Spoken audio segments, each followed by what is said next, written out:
Hey guys, thanks for joining us. Gonna wait for some of my co-hosts to join me up here on stage before I get rolling. Feel free if you want to join me up here on stage, just tap on the mic in the bottom left. Also, share the room out, let everyone know that we're live so we can reach as many people as possible tonight.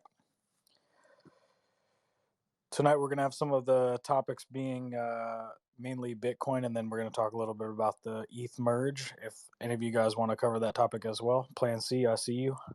I'm gonna bring you up. But in the meantime, share the room out. And if you want to join me up here on stage, just tap on the mic in the bottom left. We should be able to get rolling here in a few minutes.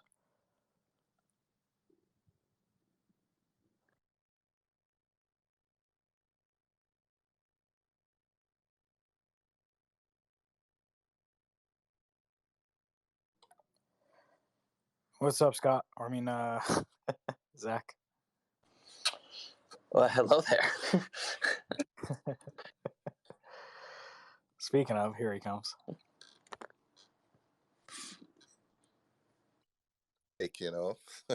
Yeah. I too am 6'7". I get you two so mixed up all the time. Yes. What's going on, Scott? Hey, how's everyone doing today? Doing good. Doing good. Guys, if you're just joining us, make sure you're sharing the room out, let everyone know that we're live. And if you want to join us up here on stage, please don't be shy. Come up here, give us your feedback or any questions you might have. We've got some interesting topics to talk about. Speaking of those topics, Plan C, welcome up. What's going on? Hey guys, how's it going? How you doing? How's my audio? Doing well. And you're a little bit choppy. Okay, yeah, because I'm kind of in the woods here a little bit. I'm just on a vacation. How's it now? Is that better? Or? That's better. Yeah. Okay, cool. I did I don't know if you guys have ever done this before, but I went did like a zip line today in the kind of in like the woods here. Like it was, I don't know, like 150 meters or more, just crazy zip line. I almost didn't do it because you're quite high above the ground, like going through the trees. But I ended up doing it. But it was pretty cool. Yeah, I'm not a big fan of zip lines. I'll do them, but I actually did. I think the biggest one in the world. It was in Alaska. I felt like we were like a quarter mile over the top of the trees. It was super scary, but yeah, I have mixed feelings about zip lines. But glad to hear you're on vacation. Yeah, it was something that I was like, my girlfriend went and she was like, you got to do it, right? I'm sitting at the top of the mountain there and I'm just looking around. I'm a little bit scared of heights, not too bad, but it's just that initial, like, am I going to do it or am I not going to do it? You kind of psych yourself out of it. But then as soon as I went, I'm like, oh, this isn't bad at all. Like once you're moving, like you're zipping through the trees and then you come to like this open area and you're way up above the trees, like you said, like who knows how high, but you don't feel like you're going fast at that point because you're just, it's open. There's nothing to compare it to. You're just zipping along. But yeah, anyways, it was a lot of fun. I know the feeling as a guy. You got to do it no matter what. You know what I mean? You can't let your girl get out there on the zip line. My girlfriend did it, and then her mom did it, and I'm sitting there like, am I going to be the only one in this group that doesn't do this? This is like getting embarrassing, right? So, yeah, of course I had to go at that point. But yeah, anyways. Awesome. So, Plan C. I know you got to be feeling better about the market this week. Everything's starting to look a little bit stronger. There's a lot of talk going on the interwebs about the ETH merge coming up super soon. I think it's coming up in June or July. What are your thoughts on all that? We'll start with Bitcoin. Yeah, I haven't been super on top of the ETH stuff. I was just going to ask you guys if you think they'll hit the targets for the dates or if they'll get pushed back. Like, what have you guys been hearing and what are your feelings on that? Yeah, I would just assume that they're not going to hit it or put it at the later date, put it at like July, just based on the fact that no one ever hits the time quite right. But even if it happens this year, I guess, like even if, so go ahead. I was just going to say, it's already been pushed back though, no, right? So. Yeah, exactly, right? So I guess at this point, I mean, yeah, if it happens anytime really this year, like Q3, like that's, I mean, it's definitely great for the market. I mean, it's something that'll, I mean, it should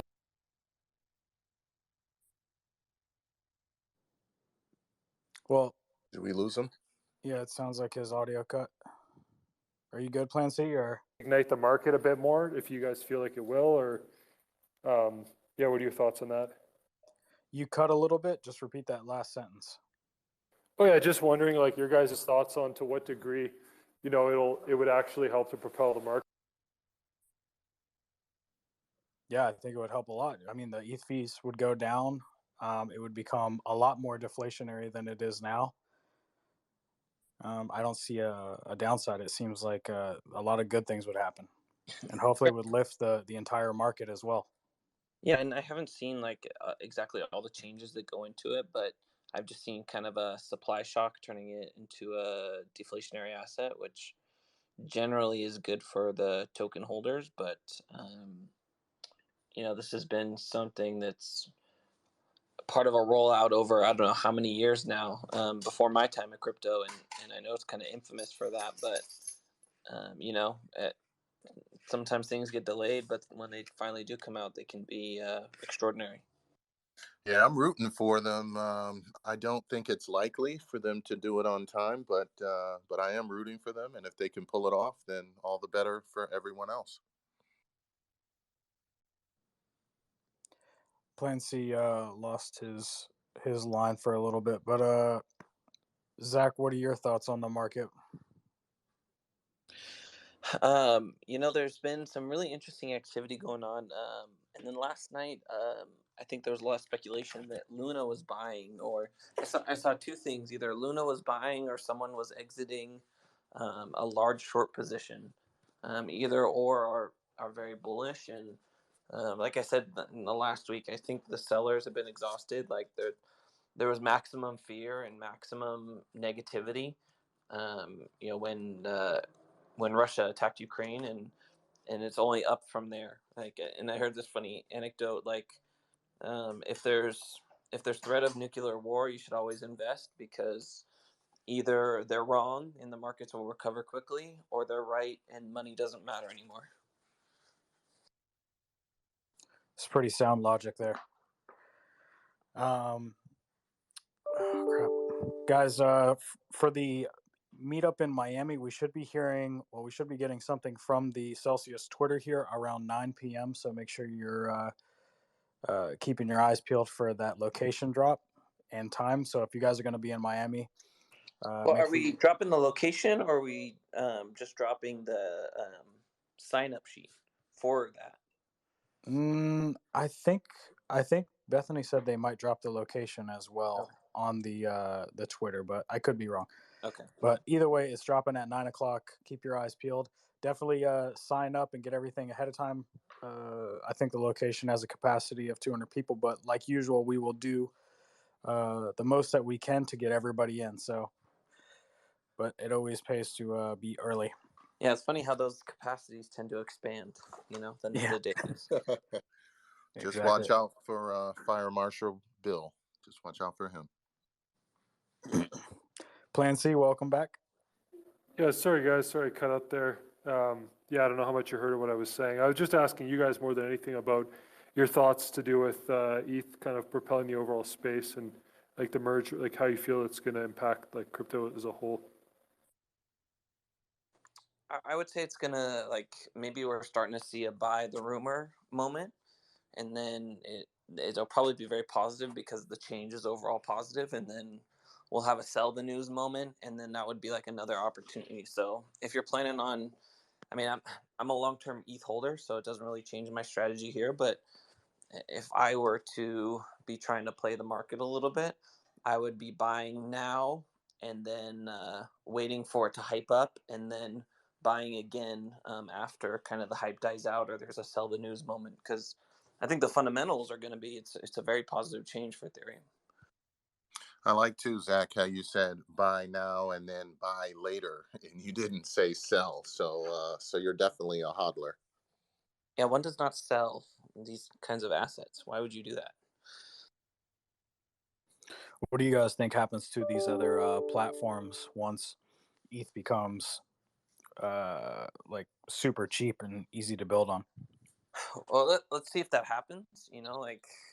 ETH at one time, it was pennies or less to do a transaction. And now, like, if you can get an ETH transaction under $10 or $5, it's considered good. But now we have layer twos on top of that now, which kind of benefit from ETH's inefficiencies.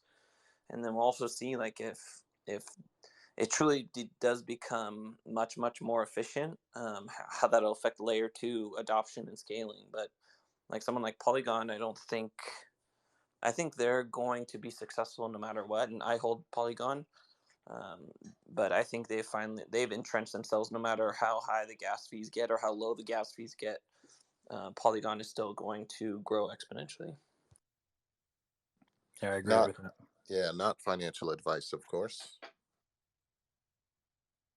One thing I want to hit on too before we get started is I had a really good meeting today with our loans team, and the reason I'm bringing this up is because in every community event, Celsius community event that I've gone to, the number one question people come up to me and ask is about loans.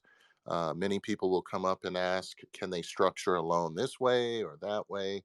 And then I'll quickly find the loans representative that's usually there at the meetups and introduce them to them. But I find it very interesting that the number one thing talked about with me at these events is loans. So what I learned today from my meeting with the loan team is that they have a loan basically for every situation, every type of person or business. So if you want to take $1 million loan or higher, they have the capability to do that, and they have people who focus on that. If you're a high net worth individual, they have individuals who can help you with your loan questions. If you're a business, they have business people that specialize in that. And then for the rest of us, then there's the general loan team that can help all of us. So I was blown away by the growth, the speed at which they're growing, and all of the bells and whistles they're implementing. So highly recommend if anyone has not yet taken a loan out. If you're thinking that it's only for smaller things, it's not. It's for big things as well. So just want to give a shout out to the loan team. Thank you for that, Scott. Oh, dang. Plan C's having a rough go of it. I was just going to ask him about Bitcoin. Here we go. He's coming back. Guys, in the meantime, make sure you're sharing the room out. Let everyone know that we're live. If you want to join us up here on stage, you have any questions, comments, or feedback for us, feel free to do that. And just, again, keep your eyes peeled on the Celsius Twitter. They're going to be announcing either where to sign up for the Miami meetup or the location. So, and that's happening at 9. Plan C, we've already covered ETH a little bit. What about Bitcoin? Are you seeing any lines on the charts or patterns, or is there a seagull or a shark pattern that Bitcoin's about to break out of? What are you seeing? Yeah, I mean, it's looking fairly strong, right? So like, yeah, my biggest thing is until it breaks like 47 or 46, 47 range, like it's, I guess until it breaks that range, like, yeah, it's not full out, breakout or anything crazy. But where we are right now, like just continually consolidating. Yeah, I'm just at this point, like there's still people calling for really low targets, right? Like there's still people, calling for like 20,000, mid 20s or whatever. It's becoming more and more less likely that that happens the longer we kind of just stay in this range, of course. And there's just a lot of there's a lot of the supply that was purchased at pretty high levels that, it's slowly getting, and we're actually, the thing I noticed this last week, I was really impressed about was I think it was between 34 and 43 range. There's about an $8,000 or $9,000 range there, where already 20% of the supply has actually, that's their cost basis now, that's been bought. And that was similar to the range we had between 3,000 and basically 11,000. So almost the same amount of the supply now has been purchased, below where the price is currently, right? So, you have that big range between 34,000 and where we are right now, where there's been a ton of coins purchased. So it just builds up, like it basically builds that floor or builds that base or that platform for the next move up in the cycle. Similar to what we had, when there was tons of coins purchased, like between 3 and 11,000. So a lot of people don't understand that. They think like, oh, we're just kind of, it's boring. Bitcoin's just bouncing around. Like there's no specific direction where it's going.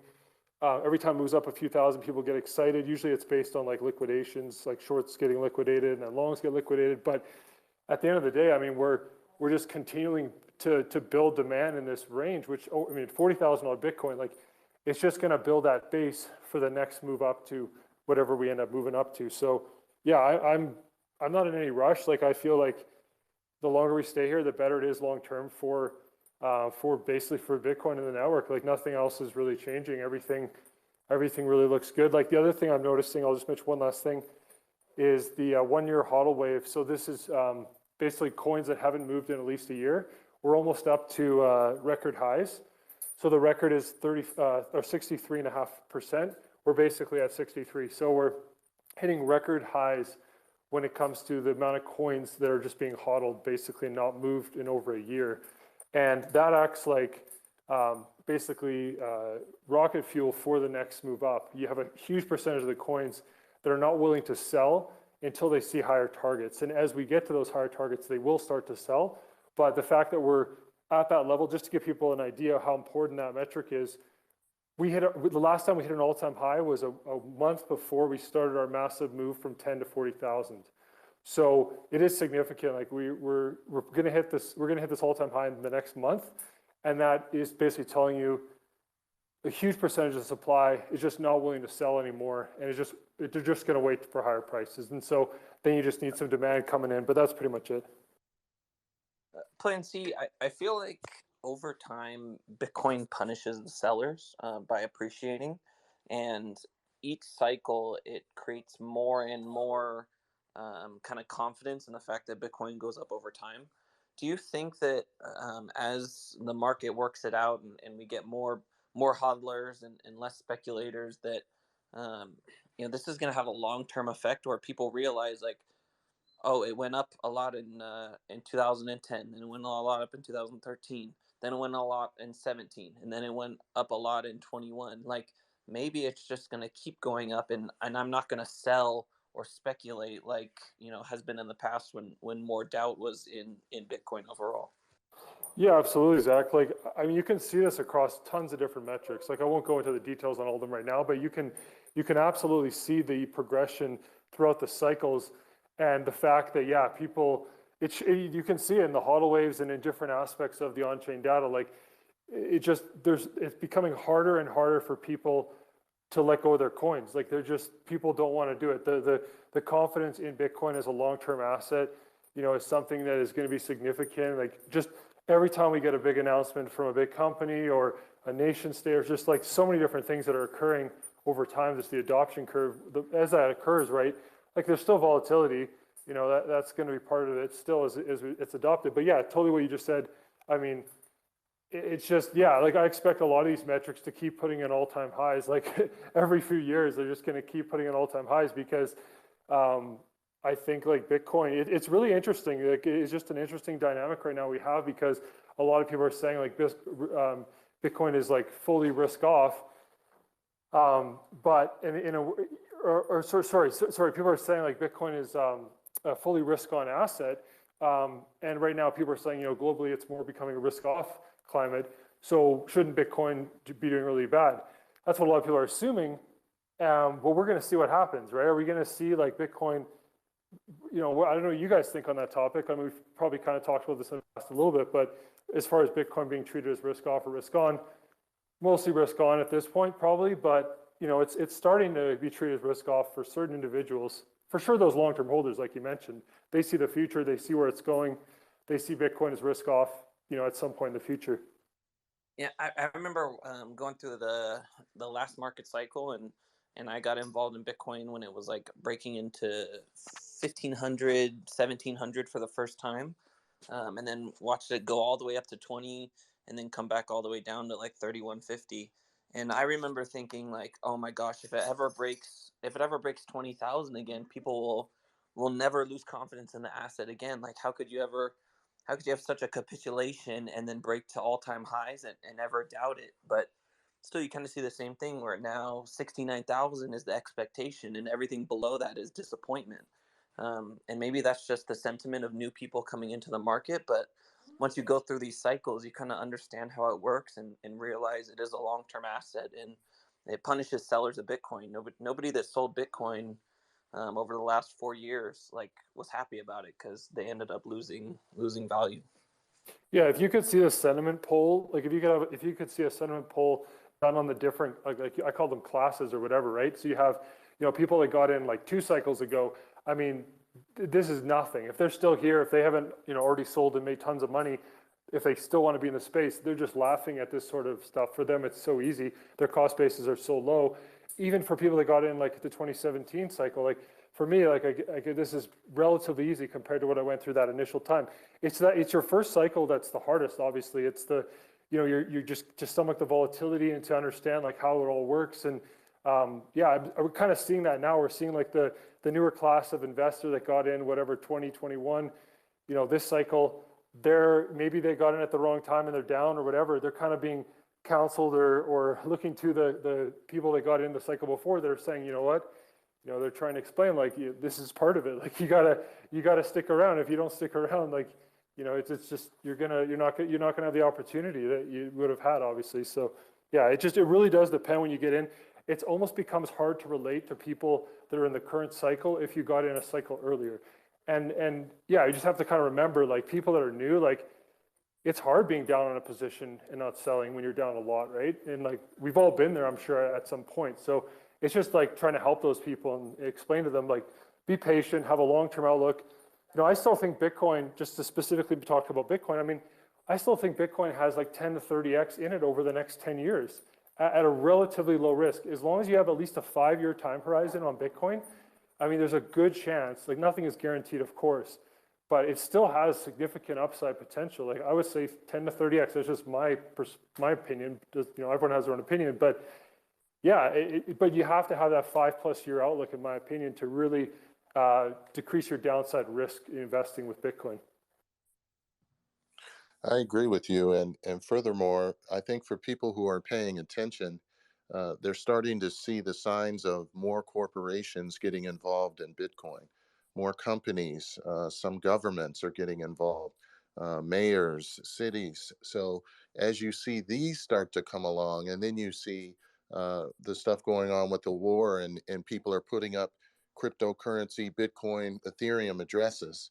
Now we're seeing a whole different view, and I think it's a very unique dynamic that's coming in, and a lot of people getting into the space are seeing this, and they're seeing, the major outlets, the financial institutions entertaining it. So it just has a different feel than the old days when it went up to 20,000 and we didn't have all those corporations or governments getting involved. So I think it speaks very highly for the space, the fact that the corporations are getting more involved. I remember when people were saying that there's no use for Bitcoin in the Western world. Like the currency was fairly stable and there wasn't any political strife, and it only felt like that just a couple years ago. But between Canada and Russia, we've seen how politics can affect your ability to do commerce, right? And that's a fundamental right. If you can't transact, there's not much else you can do. So I think Western worlds are now really realizing, and then with that, inflation on top of it has become relevant. We're starting to see the use case now beyond, a long-term storm of value or remittances, right? Kind of those surface things, but like political risk and being able to self-custody or hold your own money, or while the government's creating massive amounts of it, is becoming very, very important to us. You guys keep mentioning cycles, but now that we're having adoption by institutions and countries, and like you were saying, Scott, like mayors, like all these big people adopting Bitcoin and cryptocurrencies now, do you think that there is going to be any more big cycles like we had 4-year type of cycles, or do you think like Willy Woo had a post the other day saying this is the last cycle as we I can't imagine it. Like even in the largest assets in the world, there's still cycles. Like gold still goes in cycles, right? Equity still go in cycles. So I don't think cycles are gonna leave, but like I agree with Plan C that I think there's still going to be a face ripping pump on Bitcoin between now and the peak of this cycle. And then Bitcoin becoming a political issue it's like 80 or 90% of politicians that talk about Bitcoin are talking about it on the positive side. So I think they've finally found out that when you mention good things about Bitcoin, you get a ton of support, and that they're going to kind of continue that behavior as long as they get that positive support. And the few that are getting negative support, they're not going to last because Bitcoin is going to make it's a huge single issue. And if you're anti-Bitcoin and there's no good reason to be anti-Bitcoin, then that's going to be a very difficult uphill battle for the people taking that position. Want to touch base with the people that are up here on stage. Rob, I noticed you came up. What's going on? Yeah, I just wanted to know how much money do we have to give up? How much of the community's assets and money do we have to give up to get a sponsorship for FIFA 2026? Probably quite a bit. Yeah. It was obviously a joke, but there's much better ways to form partnerships, and we're working on that right now. Did that conclude your thoughts up here, Rob? Yeah, it was more of just a rhetorical thing. Yeah, so. Yeah, we got it. Yeah, thanks for going up and giving us that joke. Araceli, welcome up. Hi guys, hello everyone. Well, no, I was just listening to you guys and just wanted to share my thoughts with you. That I just hear you guys talk about the price of Bitcoin, and I just wish. So I don't know when we're gonna get to the point where we're just gonna understand that a Satoshi is a Satoshi, that a Bitcoin is a Bitcoin, and that it's regardless of how much it's worth in pesos and dollars and other denomination that you want, and that just to keep in mind that the price of everything is decreasing relative to Satoshis. Take it back to 5 years ago or so. If you would have bought something with Satoshis, it would be worth, I don't know, 10,000 Satoshis, and now you get something and it's only worth 5,000 Satoshis or so. And then so the question at the end becomes, once the full adoption goes, how long do you guys think it's going to take before everyone just talks in Satoshis? Like they don't compare it to the dollar or to the value to it, to dollar or any other denomination. At what point do you guys see that happening? I think that's going to be a hard one because people function in their local fiat for everyday transactions, and that they've grown up with that for their entire lives. So to switch that over in value, I think like paying in sats would have to become commonplace in that area, so that you could constantly see it every day while you're transacting and see how many sats you're sending over Lightning or whatever. It's not intuitive, and also like even the way that we present sats is difficult when most places still present it as 0.000 Bitcoin, and that's just not friendly, whatever. I like how Cash App does it, where they'll just do it in sats, and then you can kind of count that out, but it's still kind of a absurdly large number to a lot of people, because it's like, oh, I'm sending you 2.87 million sats, and I don't think that registers with people until they are calculating with that every day, all day. Yeah, I understand your point. I see it that as well. But I have some friends in El Salvador, and then they're already getting into that concept, right, of sats, because that's what they're paying. And then it's just that in my thought, I was like, okay, that's are we ever going to get to that point where we're all just going to be comparing sats? In reality, like, I don't spend sats. Like, why would I spend sats when I could spend my fiat that's going to depreciate? I keep my sats so they can appreciate and earn me yield. And need be, I can borrow against those sats in order to spend the fiat. But like spending Bitcoin, it just doesn't seem like a good strategy long term. Yeah, but for people that are in like El Salvador, Venezuela, or all these places, I mean, that's pretty much all they have, and they have no choice, right? For us here, it's a different where, yeah, Sure. maybe they're wrong. Don't spend your BTC NFT because it's limited. It will be hard to obtain later on down the future. So, but anyways, nice talking to you guys, and I wish everyone a wonderful afternoon. Yeah, thanks for coming up, Araceli. And yeah, you're absolutely right. Everything is depreciating compared to Bitcoin and Satoshis. But yeah, I don't know if Bitcoin will ever reach the point where we're using it as the only type of money.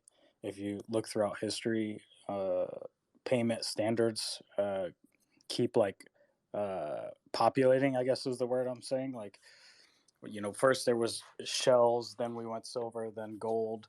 Now every country has their own payment standard. I think there's going to be a lot of different types of value in the future. Like, we're going to have NFTs, we're going to have Bitcoin, we're going to have thousands of cryptocurrencies, we're going to have whatever else is created.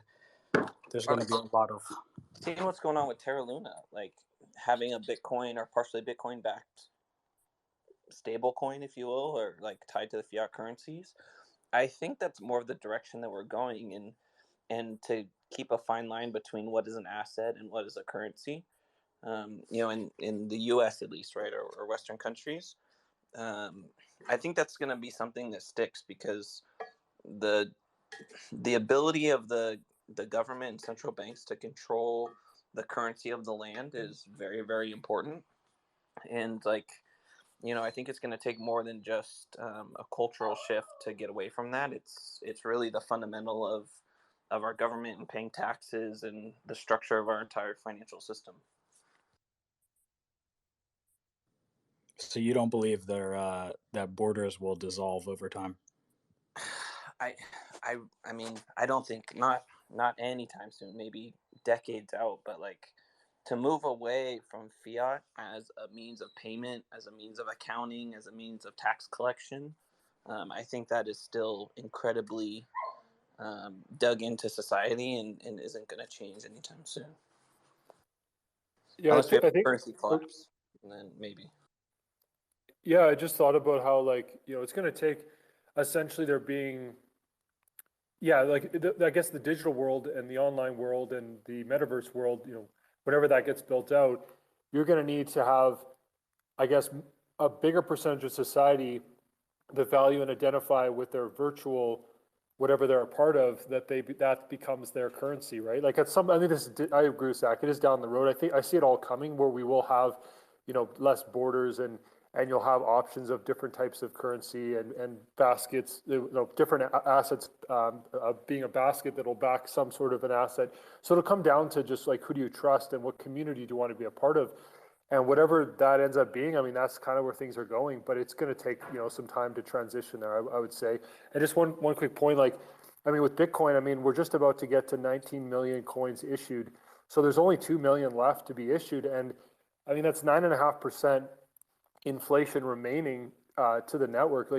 It's insane to think about in a currency terms, how fast a government would burn through that. But with Bitcoin, there's only 2 million coins, coming up on only 2 million coins that'll ever be mined.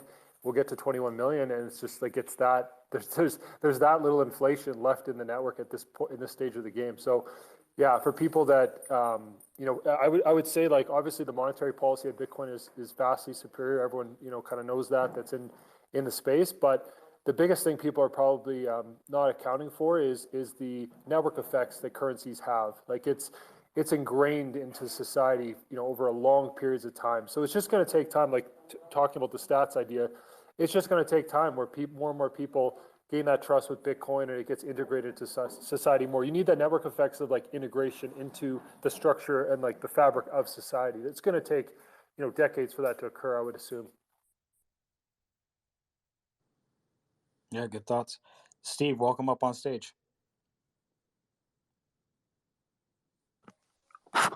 Oh, hey guys, I didn't think I'd make it to talk so quick. Yeah, man, what's going on? Well, I'm a little bit late. Did the 5 states that got the on-ramp get announced today? I didn't see it anywhere when I looked earlier. No, I don't think we've announced it. No, we haven't announced it yet. Okay, I'm waiting for that fiat on-ramp, so I hopefully don't use other services anymore. And I think it will help me onboard a lot of users, because when I've tried, I've run into major roadblocks when I go, oh, you have to get a Coinbase account, and you have to get verified over there, and yada yada yada to get your money into the system. Yeah, no, I totally agree with you. And, there's like a million users that have signed up that haven't brought assets to the platform yet. And I cannot wait till we can offer, it's going to take time to get it to all the users, but I cannot wait till we can offer fiat gateways to the majority of users and just make it so much easier to bring on and take off assets and get us one step closer to unbanking ourselves. All right, thanks. That was my only major question, and I've been a long time user. Thanks, guys. I do YouTube videos. I'm going to start covering Celsius a lot more. So the access from Polygon and hopefully this on-ramp will make it a lot easier for me to do videos. So yeah, let us know your channel and we can check you out and see if we can work with you. Yeah, it's just my username, Stever82 on YouTube. Awesome. Thanks for sharing with us, and for everyone who's in the audience, make sure you're following Steve. Support our fellow Celsians. Thanks for coming up, Steve. Luke, what's going on, man?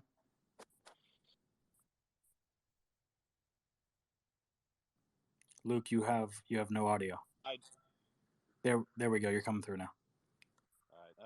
I have terrible cellular out here. My question is to Zach. I know when you guys were working on Cell Utility, you reached out to different Celsians, high net worth individuals. So obviously there was a method, email, maybe it's their email that they have with their account. I'm curious, when we get fiat on-ramps, would you use a similar tactic to reach out to these people that have accounts but are not active Celsians? What tactic would you use to try to entice them? Hey, here's an easy way to get some assets on the platform. Try it again, that type of thing. Yeah, definitely. We do have all their user information because they signed up with us, and absolutely we will market to them once we have fiat gateways. Again, to the majority of them, or we could probably target it by which users have access or not. Because imagine all those users, they signed up, put in their KYC, got verified, and then haven't put any assets on the account. So they're one step away from becoming a hodler and becoming a Celsian, and absolutely we will reach out to them. Perfect. I was just hoping that was part of the plan, because obviously it seemed to be pretty successful getting these higher net worth individuals to earn and sell, and the work that you did and your team doing that. And we need more users, and we need more of our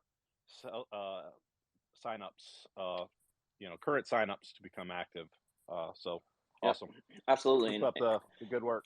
And just for some perspective there, we could, if everyone that signed up held assets, we would nearly triple the active users on Celsius.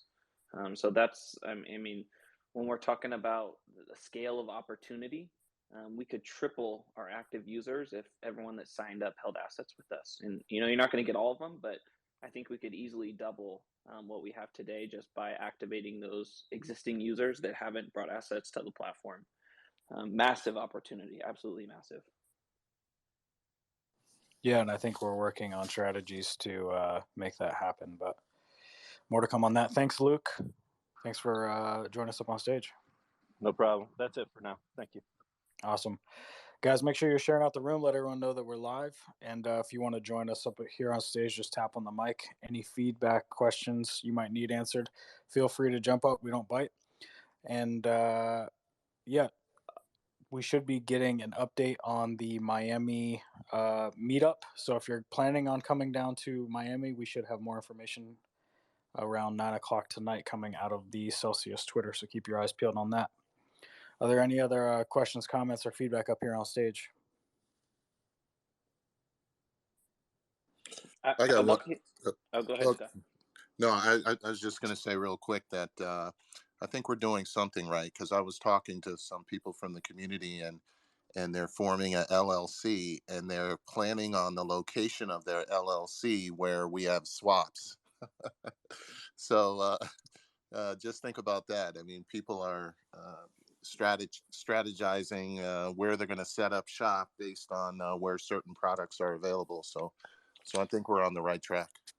Yeah, using a corporate account, anyone can start a company and sign up for a corporate account for a number of things, either retirement assets, small business treasury, trusts, a whole lot of different type of vehicles can be supported through our corporate account. So, and then the beautiful thing about a corporate account is there's some flexibility in which you can incorporate that account, and then your rules will be applied based on the jurisdiction of where you incorporated. So really check that out. You can email corporate at Celsius.network if you have any questions around that, and we'll be happy to help.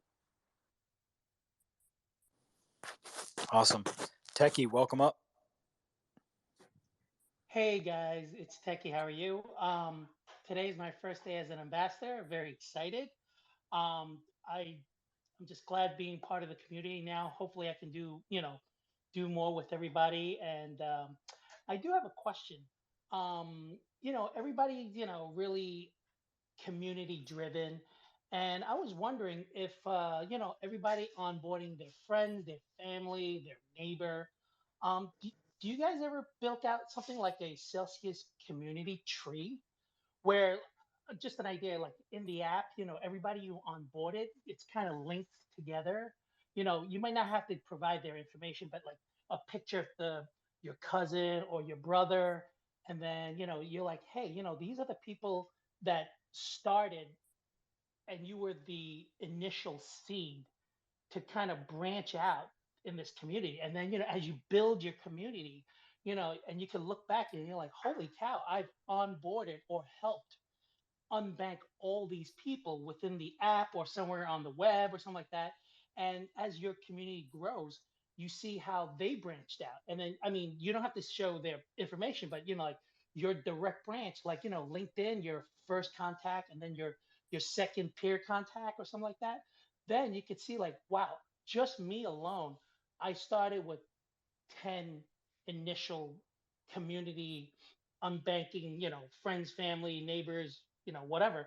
And then you see how it branched out. And then you're like, wow, just because of me, I built this community with the help of X or Y. And then, and then you can kind of see how it all, I guess, grows as a community. It's kind of like I'm not sure if it's a thing you can maybe show off or something like that, or you could be like, "Hey, I'm proud to be a Celsian because this is what I've accomplished, and these are the people I've helped."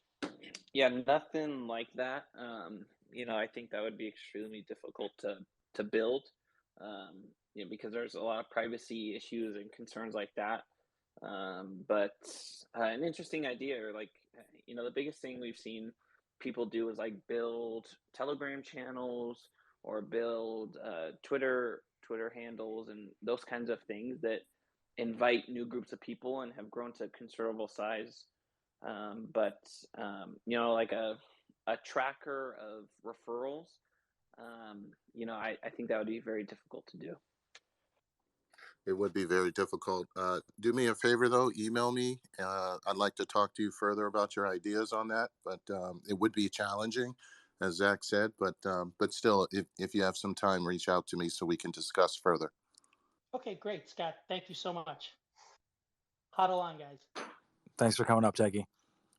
Guys, share the room out. Let everyone know that we're live. Alex will probably be joining us around top of the hour. So get your questions ready. Chuck, what's going on? Hey guys, how's it going? Going good. Hey, I just heard you guys talk about corporate accounts and being able to get swaps. And if I didn't misunderstand you, I live in Oregon. I have 3 corporate accounts, and one of those is an IRA LLC. Is this one of the states where swaps for corporate accounts is okay, or is that not yet on the list? We can't talk about directly what states have access or what states don't. But what I can say is that when you incorporate your company, your company is following the rules of that area. And if that area does have swaps, then you'll see swaps in it. Same with loans and all the other products. Okay, so is that something I just reach out to my corporate contact, Celsius contact, and maybe get a little more information, or are they Yep. hamstrung as well and they can't say? No, they'd be able to help you out. Yeah. Okay, great. Thanks, guys. Yep. Thanks for joining us, Chuck. Rogelio, what's going on? Hey, what's going on? Good evening, Josh. Thank you for your time, Scott, Zach, and everybody, all the Celsius. Zach, I heard that you said opening up corporations. Is that only limited to the United States, or I can register corporations from Panama, let's say? So I tried that a long time ago and never got. Yeah, I'd say it's primarily a U.S. thing. There are some corporates that are outside the U.S. I think of like some countries in Europe and Australia, but there are more restrictions. It's a much more thorough onboarding process, but you can always double check for your area, again, by emailing corporate@celsius.network and seeing if corporate accounts are supported in your area. So, but also, okay, I'll check that out. But also, then I can open up as a foreigner, let's say, a corporation in Delaware or any of this jurisdiction, and then open up my Celsius account. Here, Rogelio, we're having a hard time hearing you. No, what I'm saying, do you hear me now? Yeah, Then I can open up as a foreigner a corporation LLC, let's say, in jurisdiction like Delaware, and then I can get the benefits. You know what? I'm not certain off the top of my head. Again, I'd send an email in and ask if a non-U.S. citizen could open a company in Delaware, for example. I'm not certain. I would message and get a detailed answer about that. All right, I'll check that out because I think that's possible. That's something good to know and to do. I'll send the email. Thank you, Zach, and thank you all. Good evening. Yeah, thanks for joining us up on stage, Rogelio. Guys, make sure you're sharing out the room. Let everyone know we're live. If you want to tap on the mic and join us up on stage, feel free to do so. Any questions, comments, or feedback you have for us are welcome up on stage. Any other questions, comments, or feedback up here on stage?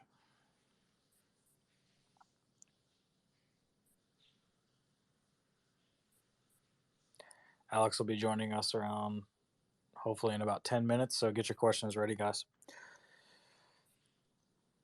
Is there anything you guys feel we haven't covered as far as sentiment in the market? Sentiment in the market, I'm feeling long and strong, but again, I've always felt that way. So, no updates here. I just do my daily DCA and transfer those sats over to Celsius periodically and earn that sweet yield. But I knew you were going to say that. Yep. Yeah, it's been it's like having income during market volatility feels really good. Again, like that's what brought me to Celsius in the first place was I believed in crypto. I didn't have the understanding that I have today, but there's kind of a fundamental problem of if Bitcoin went to $1 million and I had one Bitcoin, how would I access that wealth without destroying that wealth at the same time? And so that's what attracted me so much to Celsius was this fact that I could hold a significant amount of asset on a platform and then live off the yield, right? And that was my number one goal at the time was like, if I can just save up to, or these assets can appreciate to $500, $600, $700,000 worth, then I could comfortably live off that yield, right? And pay my bills. That was my original goal. And that was my vision. And so Celsius got me there and then some. And now like, I want to bring that to everybody else or as many people are interested so that you're not forced to work for paper money where they tax you and all kinds of crazy things happen. So, that's give me a lot of strength and discipline and patience because my future, I feel, isn't based on Bitcoin going a certain direction or making specific trades. It's just based on Bitcoin basically being successful at the end of the day, and then the rest will follow. Do you ever plan to sell your crypto, or are you?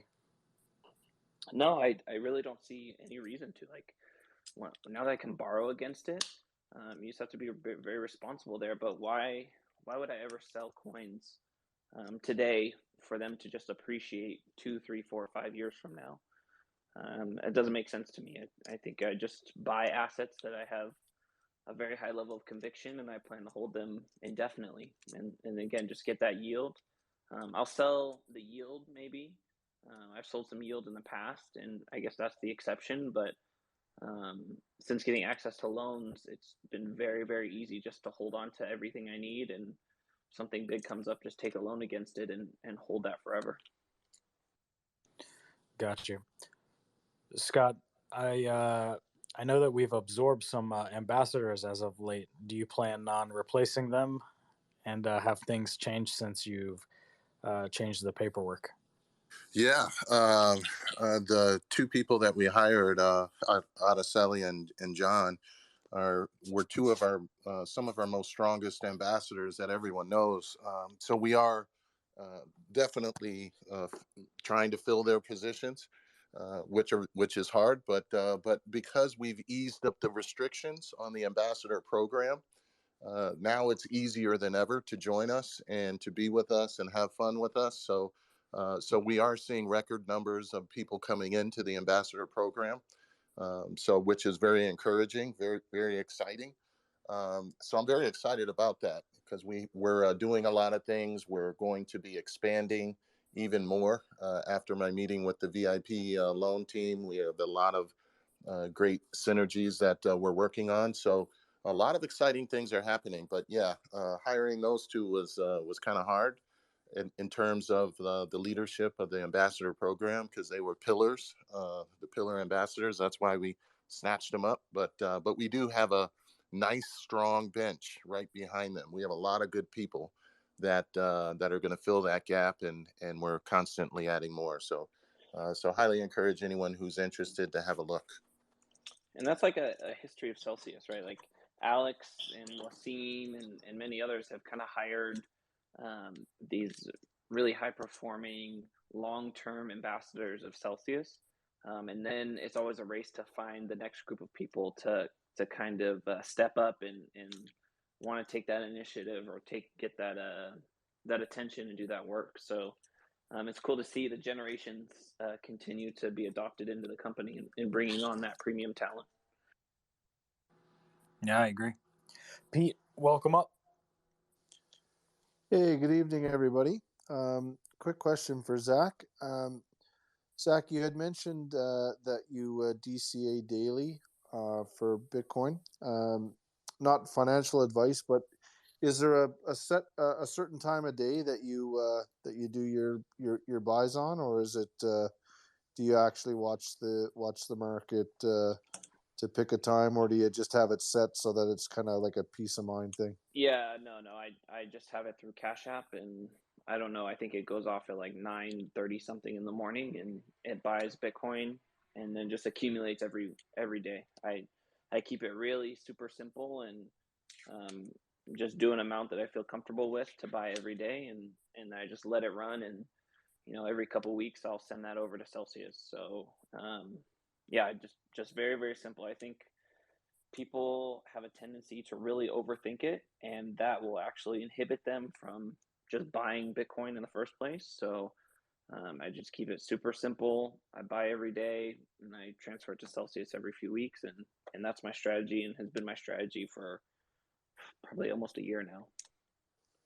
No, thanks for sharing. I've just recently started buying Bitcoin every day as well, and everybody needs to have some Bitcoin in their portfolio. Not financial advice, but my personal strategy has changed to daily DCA, and anytime Fear and Greed Index goes under 20, I smash buy with my dry powder. So, anyways, thanks everyone. Have a great evening.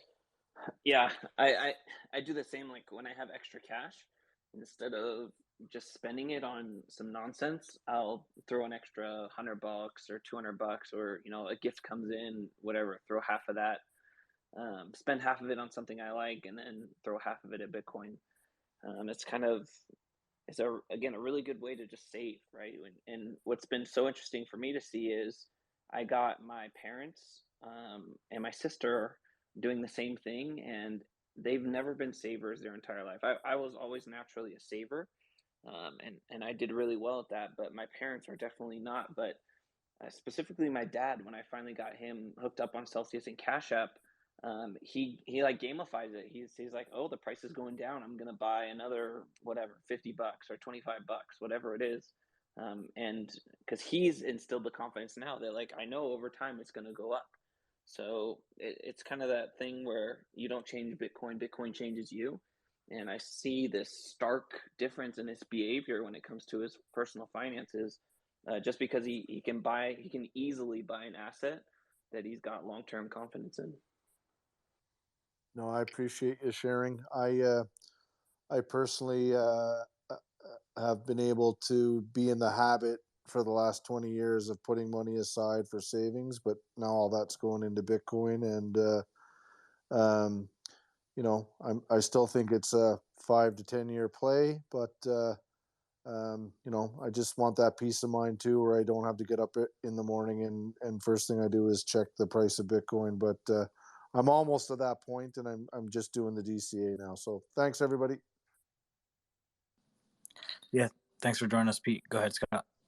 Yeah, one thing I was going to say too, Zach, is that earlier you had mentioned that part of your strategy is to buy and hold, and you don't have to time trades or anything. And what I find interesting is the people that I'm talking to about buying crypto and in general, their biggest hesitation or reason why they haven't gotten into crypto yet is because they all assume that they will have to trade, because they're hearing about day traders, they're hearing the traders this, trader that, buy low, sell high, and they say they don't have time to trade, they don't have the knowledge to trade, it's too scary, and many of them aren't aware that they don't have to do that, they can just buy and hold. So I just find that interesting that I'd say 9 out of the 10 people I talk to all say the same thing, that why they didn't get in is because they don't know how to trade and they don't have the time.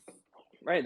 And if you think that's the only way to make money, you're probably going to lose out in the long term, right? And I get, like, if you don't have a lot of funds to start with and you're able to buy just a little bit of Bitcoin, it would have to go up so dramatically to change your life that even that's difficult, right? Even if you had a 10 or 20 or 50x, you know, the average person just doesn't have enough money to buy that Bitcoin today and then have that make them a life-changing, or put them in a life-changing situation.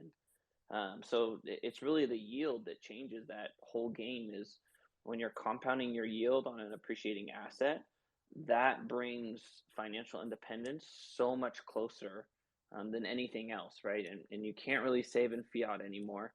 I was just talking to some friends of mine, and they're talking about saving for a house, and I was like, I don't think that's possible. Like, if inflation is 8% plus, and if housing prices are appreciating at 15 or 20%, it's literally going to be impossible for you to save money to buy a house. And that never clicked with them until I said it. And so Bitcoin gives you the opportunity to save in incredibly small amounts, let that appreciate over a long period of time, and then on top of it, get compounding yield week after week after week. And that is a much more efficient way to accrue wealth. You're here just crushing your friend's dreams, Zach. I had to give him a wake-up call. Like, you're saving for a house? Like, how's that even? That's not even, I think, mathematically possible anymore. I'm just messing with you, man. Way to educate. Araceli, what's going on? Yeah, no, I wanted to share that. I don't know if you guys have heard about or read the book The Richest Man in Babylon. So, and Classic. yes. Classic. So now what I'm doing, I found that it's been helping is that my friends, a couple friends, I've told them, you know what? Read that book. When you finish reading that book, come to me. And then You have three of them already did. And I said, okay, and now I'm gonna show you a way. And that's when I introduced Celsius. And it's like, here, start putting your coins in your bag, but they're gonna go in here. And then Exactly. whatever's in the book, that's what's gonna happen. And I think it's an awesome way to do it. Yeah, just wanted to share that with you guys. And if it Yeah, helps that's a anybody must read. I got to read that book again. It's been a few years. The Richest Man in Babylon. Huge personal finance fundamentals and understanding. It's a must, right? You got to read that book. 100% agree. That was one of the books that was given to me at the age of 18 by my brother-in-law. It did change my life completely. I didn't fully understand it. I had to read it a couple times after. But then, when I reached my age of 20 or 21, I was like, okay, this is it. And I started following the 7 golden rules. And that's what's actually got me where I'm at now. And not many of you know my story, but it's been pretty tough, but I've made it and I'm here. And I do thank that book greatly. Yeah, and most of this stuff is not one and done. It's like if you see a YouTube video or something, and it's like this one magic trick or these 5 keys to success. Like, it is not that easy, right? It's, to me, the best way to describe it is like, the more you learn, the more you understand how the world works, and the more you understand how the world works, the better decisions you can make to get you to where you want to go. It's not like a 1, 2, 3, boom kind of thing. It's, to me, it was Jim Rohn has a good thing about the sail of your boat. If you imagine you're traveling on a sailboat, the wind is blowing you in one direction, but you want to go somewhere else. You've got to learn how to adjust that sail to get you to the direction that you want to be going and get to that final destination. But it's not here, let me change this, or I got to do that, or I got to pay this guy to teach me this. It's really a large number of things that you figure out, and then you understand how life works and people works and how money works, and then you start putting it together. It's kind of like a puzzle, I think, more than anything. You just put all these pieces together, and then you really start to see the picture, and then it just gets more and more clear over time. Thanks for sharing with us, Araceli. I'll have to go check that out. Hash Money, welcome up. Hey, what's going on, everybody? Quick question. I don't know if it's been touched on, but because it's tax season right now, I was going through and seeing all my yields and all that, and we were collecting that throughout the time the BTC was kind of pretty much at all-time highs and pretty much a lot higher than it is now. Is there anything guys are doing that maybe I just don't know about? Because we're going to be having to pay taxes on that higher pretty much number, but we're at a lower number now. Does anyone have any info on that or suggestions on how to work around that? That's something that you have to consider. So every time you get a yield payment, that's the taxable event in most cases. So if you're accumulating all of these yield payments because they come in Bitcoin, right? And even if you're getting just about the same amount of Bitcoin, right, minus compounding yield, the Bitcoin value is changing drastically against the dollar over time. So, some people will sell a portion of their weekly yield, or some people will borrow against it throughout the year, or there's all kinds of different strategies, and you should talk with your tax professional and kind of get some good advice on how to manage your tax liability throughout the year as you earn the yield from Celsius.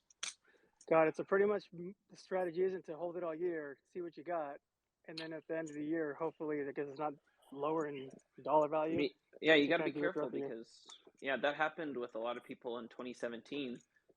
They created a bunch of taxable events at the end of 2017, and then 2018 the market crashed, and it came time to pay their tax bill, and they thought they made a bunch of money until their coins were excuse me, until their coins were much less valuable, and then some of their tax liability was more than the total value of their coins 4 or 5 months later. So right, you got to be extremely careful when it comes to this stuff. Is there a thing, maybe do people get their yield in, let's say, BTC and just kind of transfer like half of it in the stable coin, so that way it's kind of pretty much in the sense locked in, and then at the end of the year?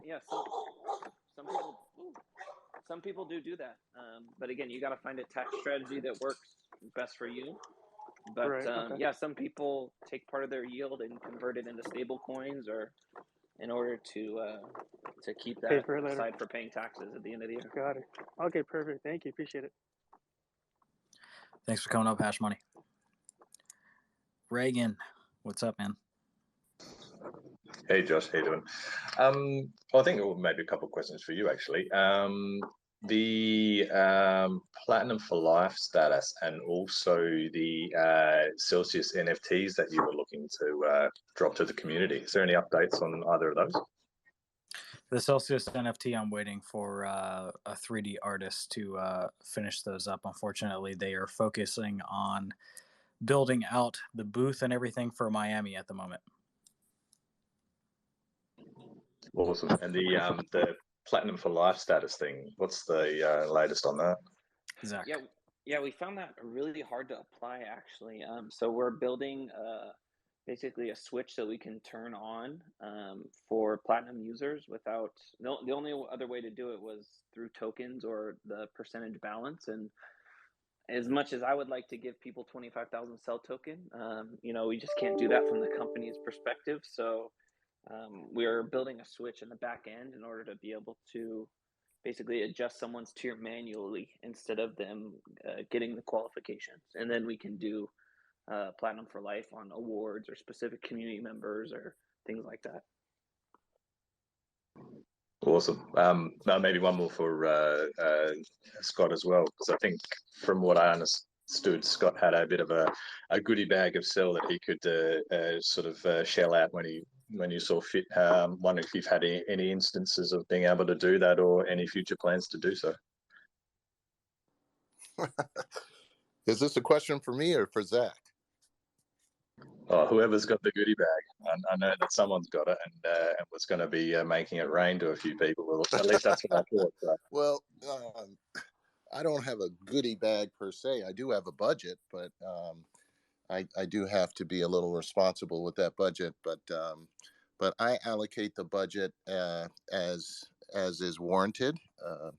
So that's the direction I've been taking. So doing my best to distribute that in a adequate way. That's cool. And is that for ambassadors or for general people, or how does that all work? Oh yeah, the ambassadors. Yes, I do have a budget for the ambassadors that I operate out of. So yeah, so I take care of the ambassadors appropriately as needed from the budget. Yep. So yeah, if you're not an ambassador, come on in. I'd love to, but I'm hosting these Twitter spaces, which is a bit of a problem. So, but that's cool. That's it for me, though. Awesome. Cheers. Yep. Thanks for coming up, Reagan. Luke, I see you back up. Yes, I was thinking about the tweet, Josh, you tweeted out asking the community how many people use their cell rewards, for their daily living. And obviously, coming credit card will probably simplify that method. But I was thinking about our loans. Could we incorporate, let's say I take out a $10,000 loan, buy a car, but instead of me earning my cell rewards in my wallet, it actually would go towards paying down the principal and the interest. So I'm not coming out with fresh capital to pay that off. It's my weekly rewards. It's paying that thing down. Is that something that could be done? The moon could also be made of cheese, and that's also something could be possible. Yeah. Make it happen. All the could be questions, we'll get some like really, really hypothetical could be's. And it's like, I mean, it could, yeah, but like, is that in the realm of feasibility? Is there any possibility? desire of the Celsius team to allow that function to take place to benefit the community and paying down the loans easier? I could say I think that's a really cool feature, and it would be great if someone on the team was working on that. Add it to the roadmap. That's all I say. Yeah, I think it's a great idea. Anything else while you're up here, Luke, or is that it? That was it. Appreciate it.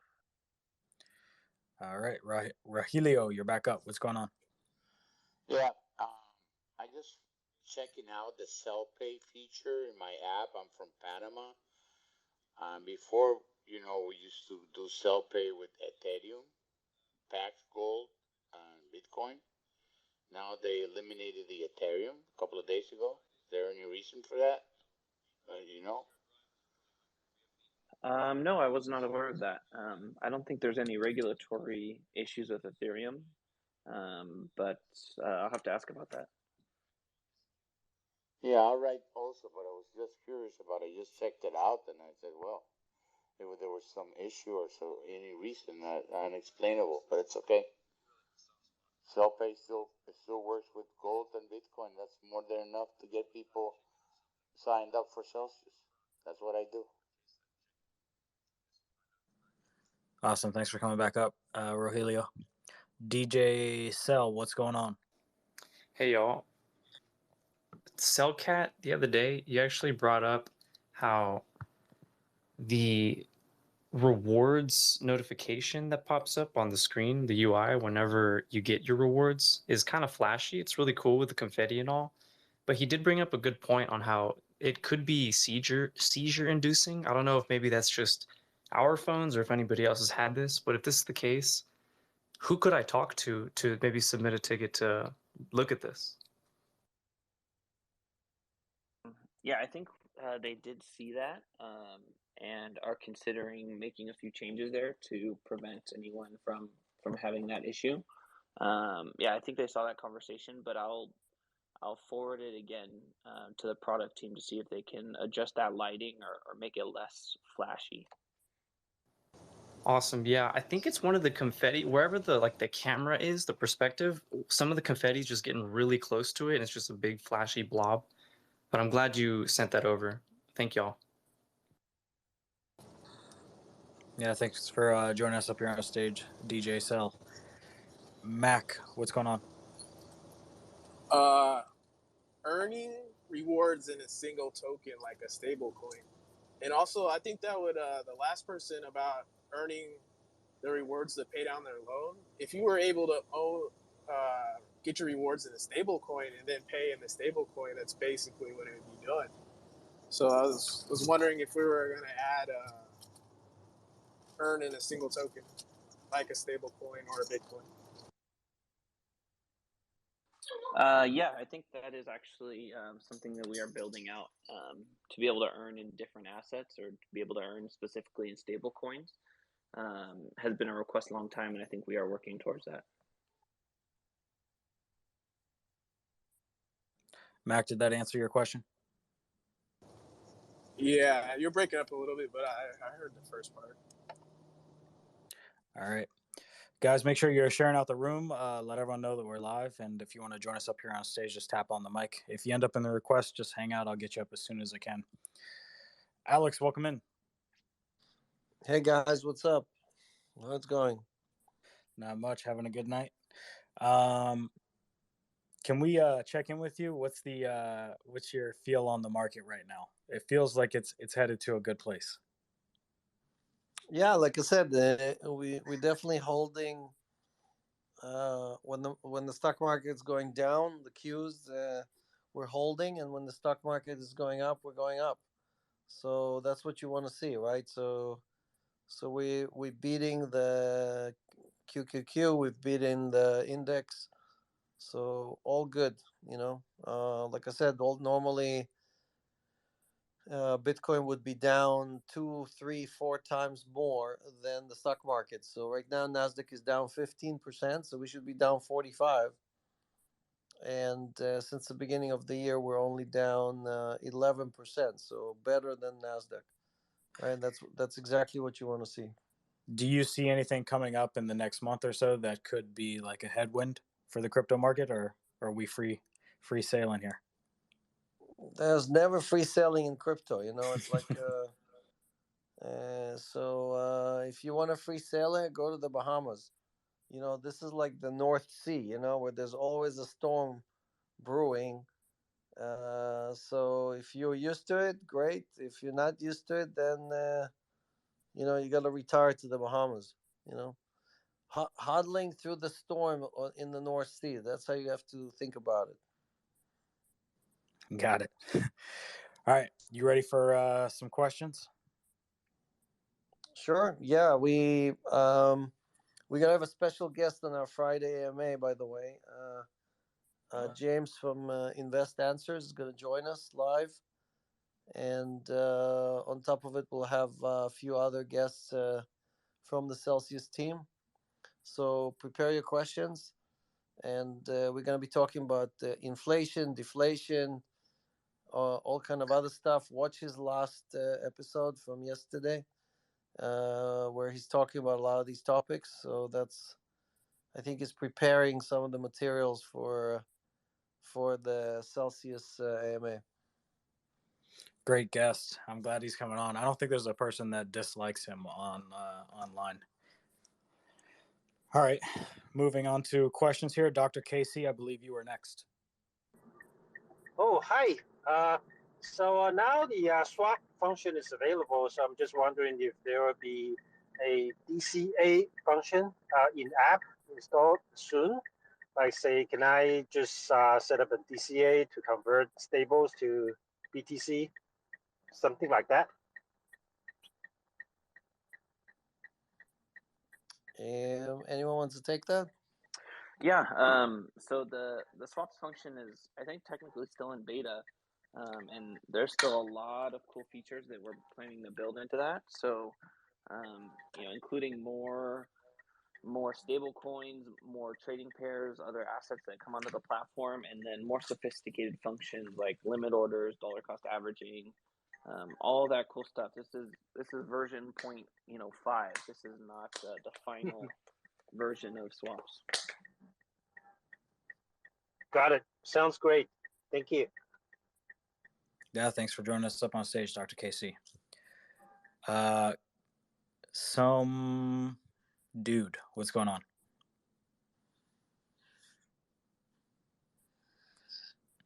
Some dude, if you're trying to talk, make sure you unmute yourself. There we go. Hi. Yeah, sorry, I was having a bit of trouble with my mic. Yeah, I just had a question. I mean, it's not mentioned much anymore, but I mean, there's a consolidation of Bitcoin to large entities, and at the moment, I guess it's not too devastating. But at some point, it will be such a large amount of the value stored in a few hands. What do you see? I guess I'd like to. Well, I guess anyone who has an opinion on it would be great to hear. But at some point, I imagine there's going to have to be some sort of redistribution. Otherwise, it's just going to end up a really top-heavy store of value, right? Could I quickly speak to that, just because I can directly counter that point? So yeah, if you look at the on-chain data, you can actually see that we're seeing the opposite occur. On average, about 1% of the supply is increasingly held with 1 Bitcoin or less holders. So pretty small entities are slowly eating up more of the supply. It's taking time, but that is growing. Like over the last couple of years, we've seen it go from about 10% to 14%. So as the price goes up, these larger holders, there's less. The whales actually hold a lower percentage of the network, and you're seeing that slowly downtrend year after year. So it does fluctuate, but the trend is going down. So it's actually the opposite. So it's just going to take time. Over years and years and years, the price goes up. These guys have ridiculous amounts of money. More people join the network, buy up smaller amounts of coins. You're going to get that natural distribution.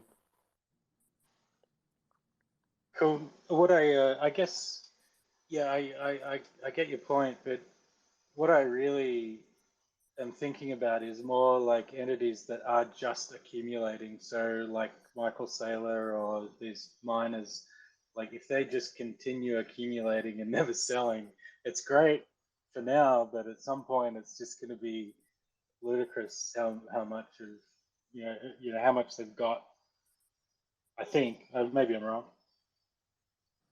Well, look, a lot of these people say that they're never selling until one day they say they're selling, right? So it's not you can't take them for the word forever, right? It's some of them will be hodlers for a long time, and we don't know what long time is, right? Like Tesla, how long is Tesla going to hold those Bitcoin? Who knows, right? They obviously don't need the cash. Michael Saylor has $3.5 billion in debt, right? So it's not like he can hold it forever. He will have to sooner or later either refinance the debt or pay off the debt, right? Because it comes due. So it's not there forever. So I think obviously I'm a big fan of Michael, and I interviewed him on one of our MOIP shows, and we super excited about him being a hodler in the community.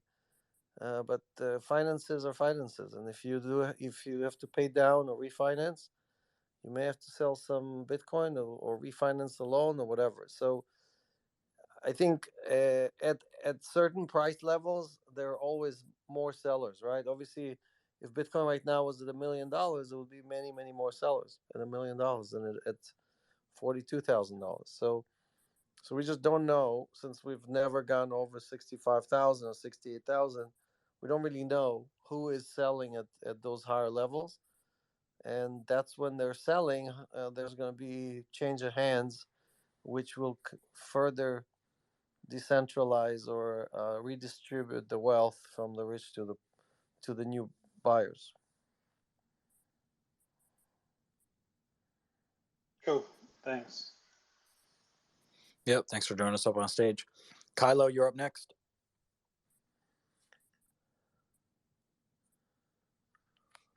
Kylo, unmute yourself if you're trying to speak.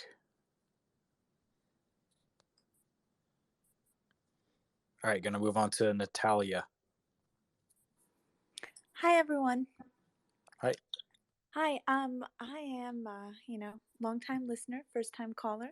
So happy to be here. I'm calling about the Celsius meetup in Miami. How do we RSVP? So I think by now it's past 9 o'clock. There should be a post about it from the Celsius Network Twitter. I'm just going to go over there and check real quick. Yep, it says Celsius meetup, and it says stay tuned for the RSVP. So just wondering if you're going to announce that tonight or we should wait. I was told that was going to be the announcement for now. So if they didn't drop the location just yet, then we'll have to stay tuned. So hopefully in the next couple of days, we'll be able to get you the location and you'll be able to, fill out the form to RSVP. So hang in there. Thank you. Have a wonderful night, everyone. Yep. And don't worry. We're going to make sure we get everybody in. See you there, Natalia. Kylo, Thanks. Let's try to go back to you again. Is your mic working yet? All right. Going to move on to Joseph. Joseph, welcome up.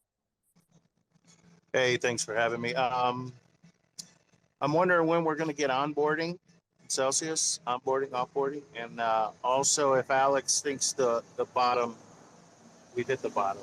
The bottom is in, and it's pretty much up from here, barring any new things happening in the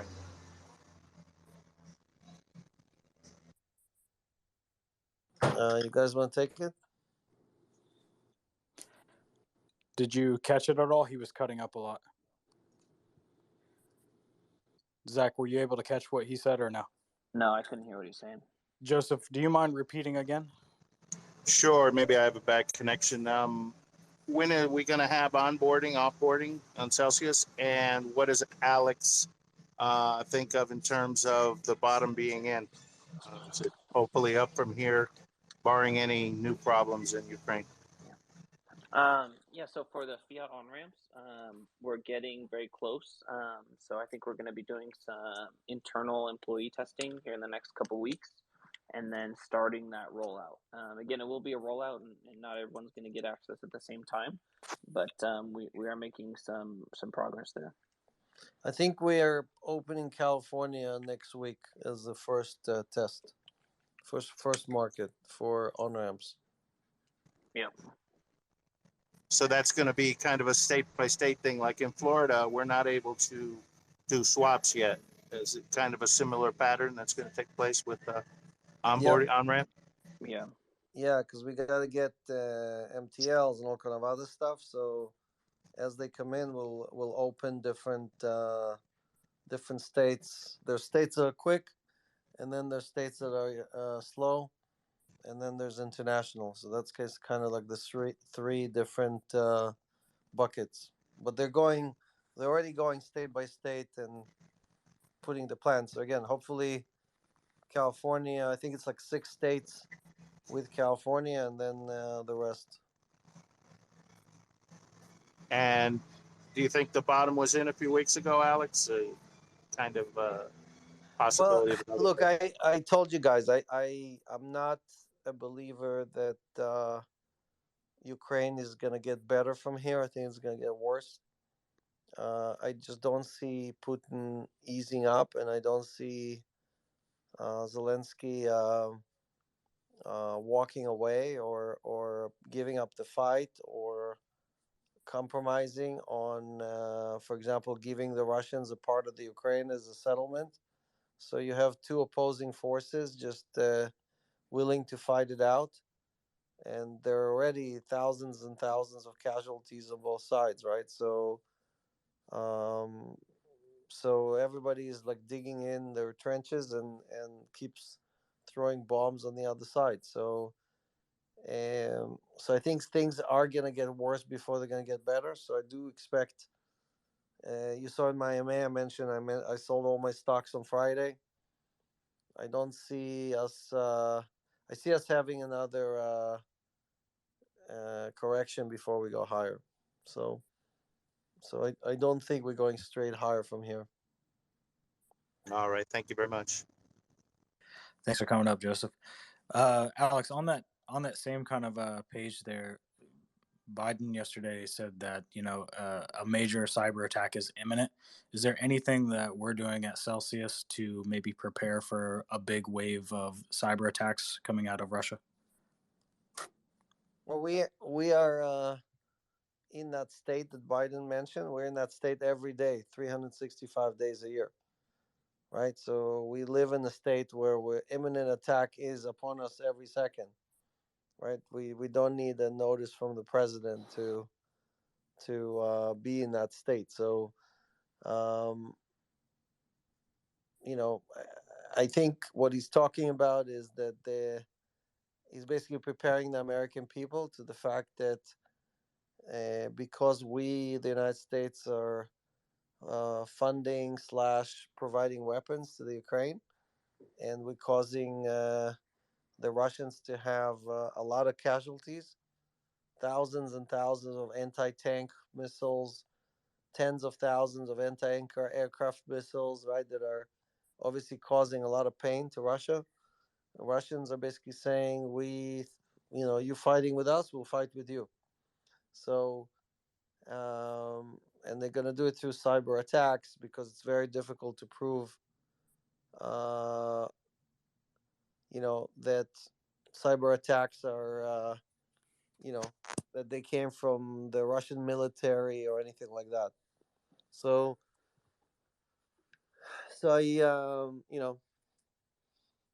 and I don't think the previous administration was willing to tell you when these things were happening because they were like trying to hide it or make sure that no one finds out about it.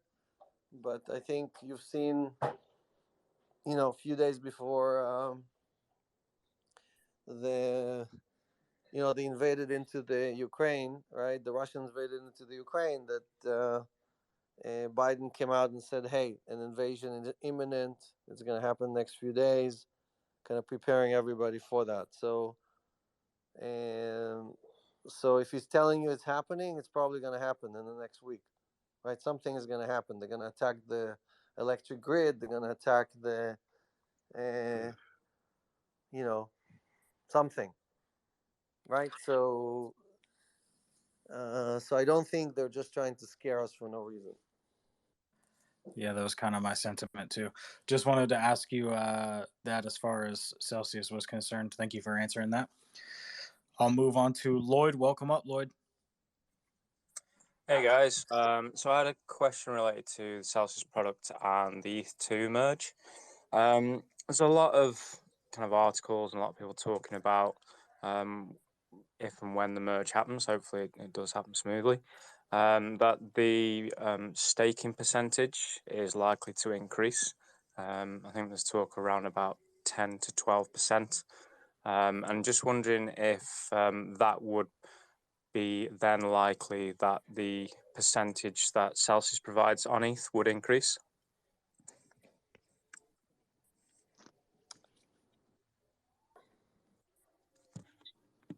Yeah, so we have something like 1.5 million ETH on the network, and as you know, there's a very low limit to how much you can actually stake every day. There is obviously competition between thousands of stakers trying to put ETH on ETH2. So it's not like you can just take as much as you want and post it on, and just stake it on ETH. So we need to look at what percentage of our ETH will be on ETH2, which will be probably less than 10%. So it's not like, yes, it will have some impact to the yield, but it's not going to have, it's not like suddenly it's going to double. You understand what I'm saying? Yeah, sure. No, good to have the expectation set. So thanks. So if we have less competition, then we can stake more. But if there's a lot of competition from other stakers or trying to take all of these, right, everybody from their node is trying to stake as much as they can, then we're only getting a much smaller allocation. So we will not be able to increase. We might even have a decrease, because if there's more ETH coming in from users than what we're staking, then the percentage is actually going down on percentage terms, even though we are staking more ETH every day. Yeah, I think there's a few articles said that eventually over time, if more people are piling in, and if the price is going up, etc., then naturally the APR rate would come down and probably be lower over a longer period of time. But just interesting Yeah, to but see what's so happening I around would the watch. Yeah, I would watch the other drivers for yield, like for example, borrow rates on DeFi. Again, what the different pools yield, and because we provide a blend of all those things, right? We have some on DeFi, some on institutions, some on exchanges, and that's why many times we consistently, like right now, we're beating the yield on DeFi every day of the week, every day of the month, because we have this blend, right? And sometimes DeFi will spike and they'll be ahead of us for a few days, but consistently, I don't think anyone has been ahead of Celsius since we started the service. Lloyd, that concludes your questions up here.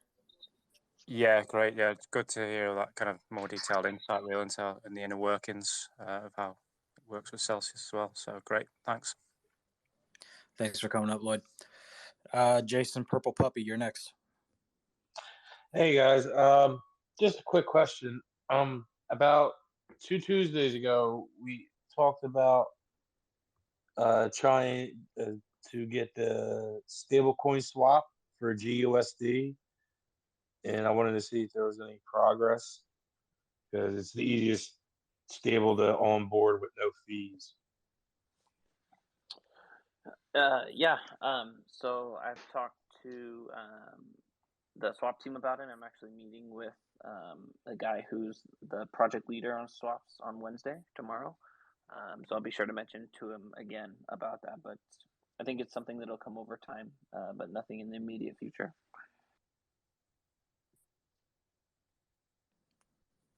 Jason, were you able to sort that out? I heard most of it, but I can barely hear anything being up as a speaker. Twitter is horrible tonight. Yeah, a lot of people are cutting, but Zach, you've been kind of cutting the entire time. If you could try to find just a little bit better space. But yeah, basically, he was saying it's in the works. He's been talking with people, so. Yeah, I caught most of it. Thank you. I appreciate it. Have a good night, guys. No problem. Thanks for coming up. Miami Rhino, you're up next. Hey guys, thanks for having me. I have a question. So I'm working on an NFT project, and I had something in the roadmap that I was thinking about doing with the funds of the community. I was thinking about staking it instead of just having it sit in a wallet. I kind of was just curious on maybe what you guys thought about doing that, and also any legalities of doing so. staking your NFT in the wallet?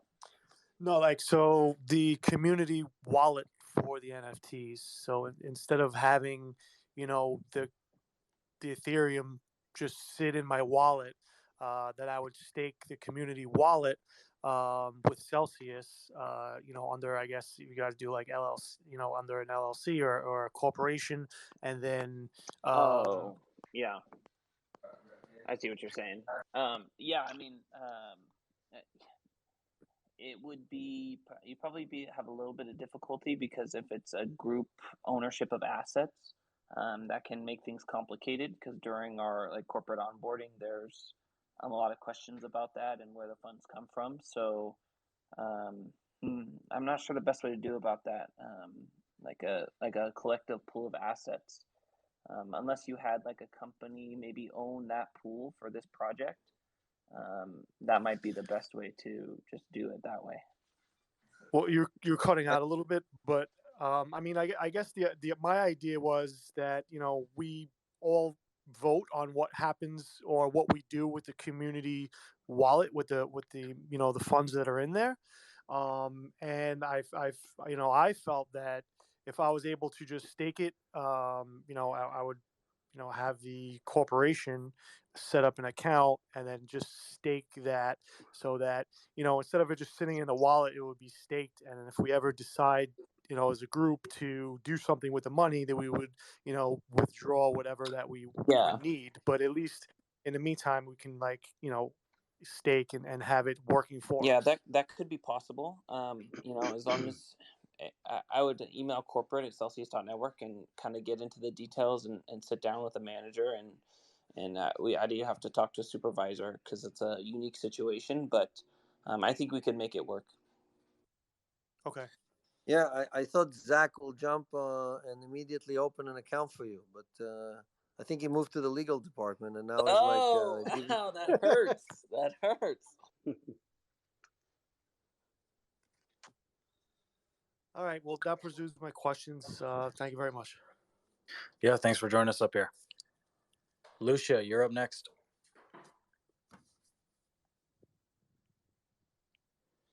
Hey everybody, good evening, good afternoon, good morning.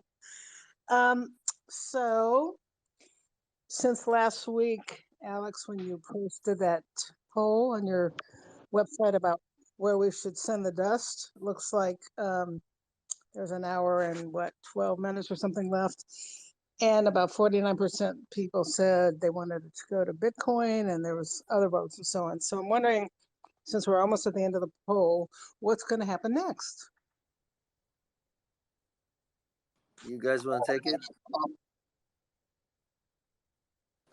Yeah, I think we're figuring out a way to convert that dust. We're going to give people a few options, but it was good to test the waters and see how they're feeling about it. But at the end of the day, I think we're going to give people a handful of options of how they want to convert that dust, and then those that opt in will do that all in the back end.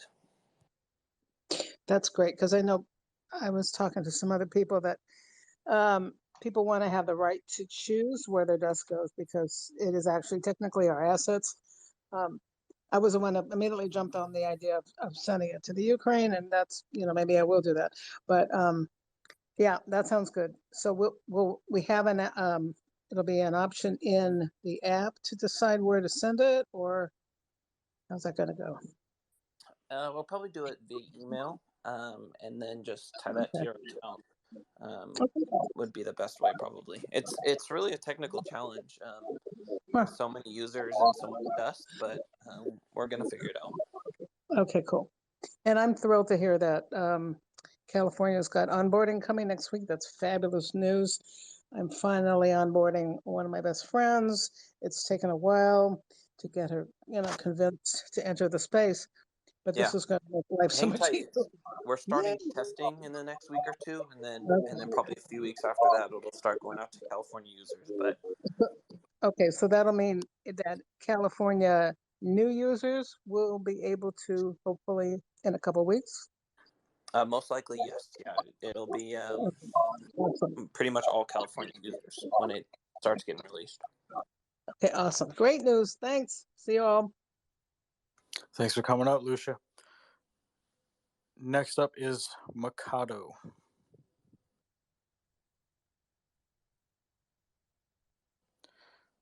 Mikado, if you're trying to speak, make sure you unmute yourself. Yeah, hi everyone. Good morning from Australia. My question to Alex and team is I've been with Celsius since August 2020. I was wondering, when will people like me be able to do the swap feature? I know a few people have been enabled. So what is the requirement, or what do we need to do the swap? Yeah, it's not so much a requirement. We're opening areas every week as quickly as we can, bringing on new users and existing users. So just make sure that your KYC information is up to date, meaning that the ID that you signed up with is still valid, and eventually we'll get to your area. You know, there's some places that we won't be able to service because of the rules and regulations there, but Right. every week we're adding tens of thousands of users. Cool. Yeah, from my point of view, my KYC was already in, but yeah, no, I think probably because of rules, that's what's stopping, I guess. But thank you for your answer. Cheers. Yeah, and thank you for joining us up here on stage. Next Cheers. up, No. yep, Thank you. take care. Bye. Jason Emerson, you're up next. Hey guys, Alex and team, thanks so much for taking what I assume is probably your personal time to reach out to the community. It really is appreciated. Two quick questions. One's really easy. With regard to the interest earned, I have a substantial amount on Celsius, by the way. So I've always wondered if, for the sake of argument, let's just say I was getting $100 a month. It's really a lot more than that. But if I was getting $100 a month in interest for the whole year, but at the end of the year, Bitcoin was to spike in price by, 2 or 3x. Yeah.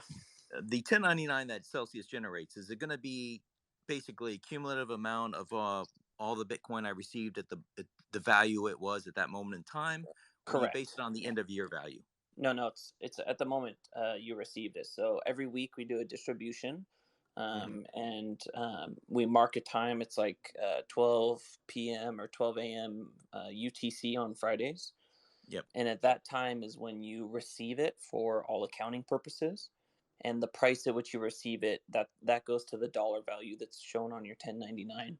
Okay. And then every week those prices are changing, but it's like adding one more week of the price of the Bitcoin at the time you received it, or any other asset. So that's why you have to be careful, because come tax time, let's say in 2021 Bitcoin was super high and then it dumps early this year, you could get yourself in a situation where the asset was taxed more than it's valued today. And that we talked about that a little earlier tonight. That's what happened to a lot of people in 2017. So manage that tax liability and understand those dynamics. Okay. And then part two is with regard to the ETH merge coming up, do you guys foresee any direct risk to Celsius based on what you know about the merge today? Yeah, so by the way, on the first part, that's one of the advantages of taking a loan, like a low LTV loan, right? So you can take a 1% loan against your Bitcoin or Ethereum and just use that to pay your taxes, right? As an example. So, if you don't want to sell the coins, or you don't have enough cash, taking a loan is definitely an option that is available right there in the wallet. Obviously, again, ETH2, they're doing testing right now. I think yesterday they had a test. They found a few bugs, but most of it went very well, right? So it's not like they're gonna just do it. They're gonna jump into the pool without any warm up. So they're gonna do several dry runs on the test net, and so I don't expect any problems. Worst case, again, if there's a problem, they can always roll back or do a hot fix. So again, you have thousands of engineers working on this. It's not like there's two people doing it part time on the weekend, you know. So Ethereum is very well probably the chain with the most technical support. Definitely more people working on Ethereum than on Bitcoin, for example, or on any other chain. So I'm very confident that it's not going to be a disaster. But again, they do take snapshots of all the wallets before they start these things. And basically, if anything happens, it can always roll back into those snapshots. Good to know. Thank you, Alex. Thanks for coming up, Jason. Next up is Crypto V. Hey there, can you hear me? Hope all's good. Yep. Yeah, I have a couple quick questions, but before I get into that, I just I had to tell you guys, been following you guys for a while now, and I have to say you have a fantastic team. Alex, you're doing an amazing job providing the leadership that I think is necessary to build out your business. I got to say, guys, Zach, Scott, all of you guys, I've been following these sessions, and I'm impressed. I've been, running a business for 25 years, and I certainly like what I'm hearing, particularly from you, Alex. The culture you're building, buddy. Keep it going, bro. I think it's fantastic for the future. So my only question really is, I'm in Canada. And I'm really excited about helping you guys. And I tell people about Celsius all the time. So, are you guys going to put a little bit more effort into helping, I guess, sort of present more opportunity to Canadian businesses, particularly? That's sort of the space I work in, not necessarily just Canadian businesses. But is there any plans to sort of help push that out, or we're not the low-hanging fruit right now? We're always promoting, and thanks for the compliments. We're having fun while we're doing it. I hope it comes through. It's not like a chore, believe me. We've been doing it for a long time, and I think we're still having fun doing it. I see the Lone Queen just joined us, Tal here. So I was just Tal. I guess you heard me talk about. I just recommended to people that if they owe taxes, they should take a loan. So at the minute I said the word loan, the Lone Queen appeared out of the ether, and joined us. Perfect timing. But to answer your question, first you can become an ambassador with Scott, right?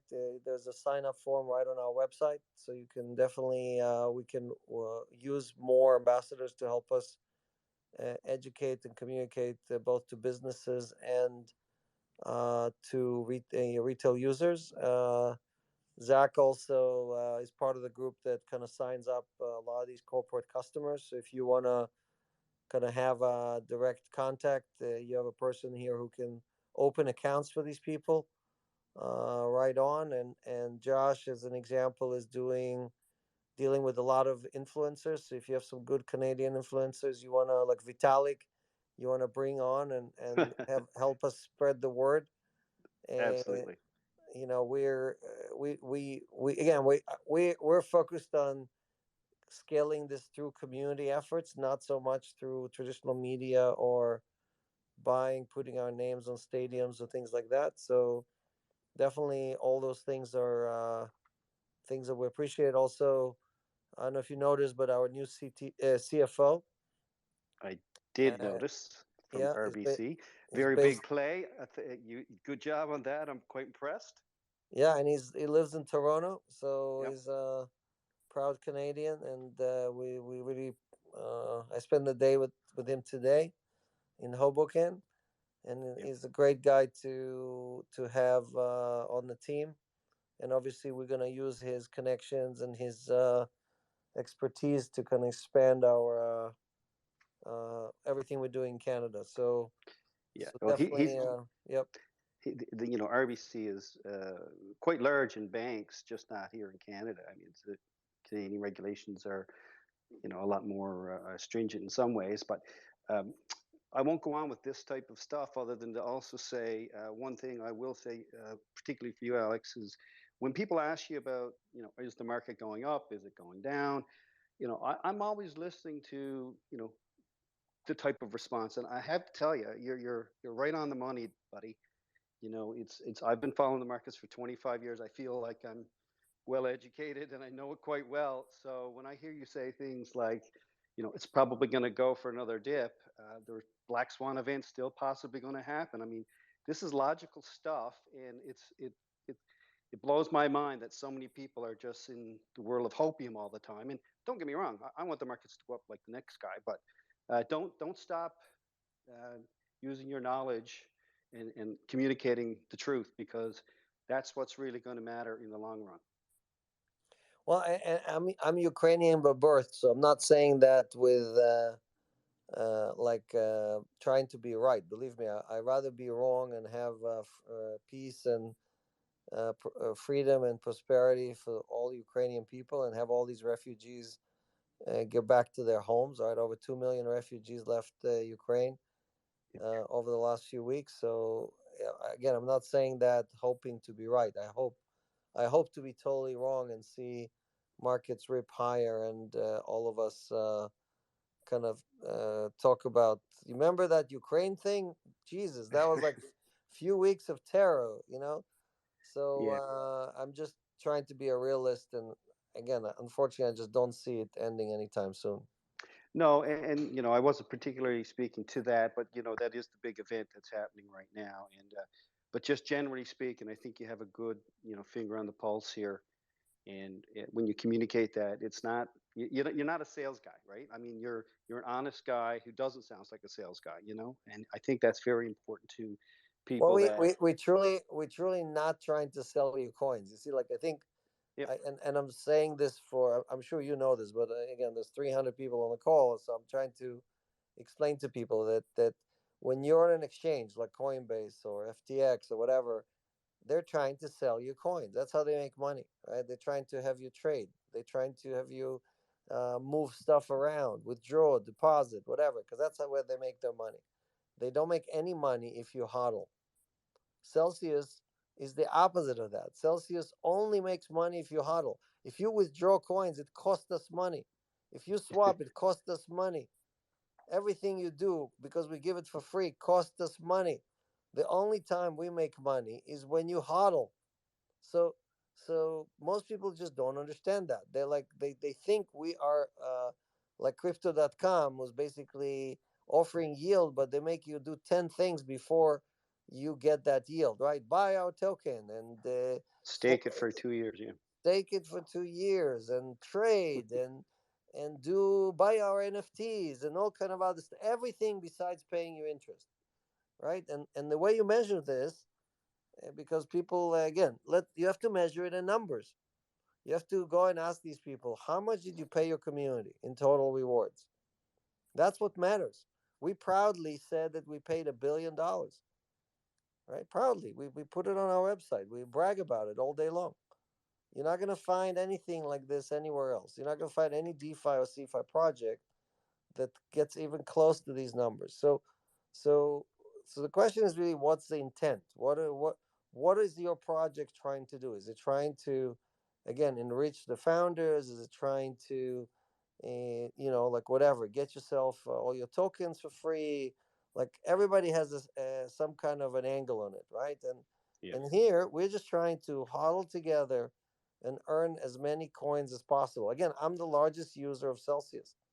I got the most out of that $1 billion yield. I earn more than anyone else on Celsius, but still I earn, I don't know, millions of dollars, but it's nothing compared to $1 billion we paid everybody.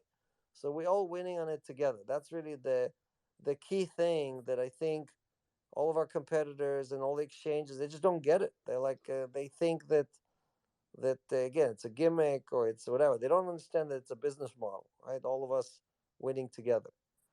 Well, listen, it's well said. And one thing I will say again, too, one last point.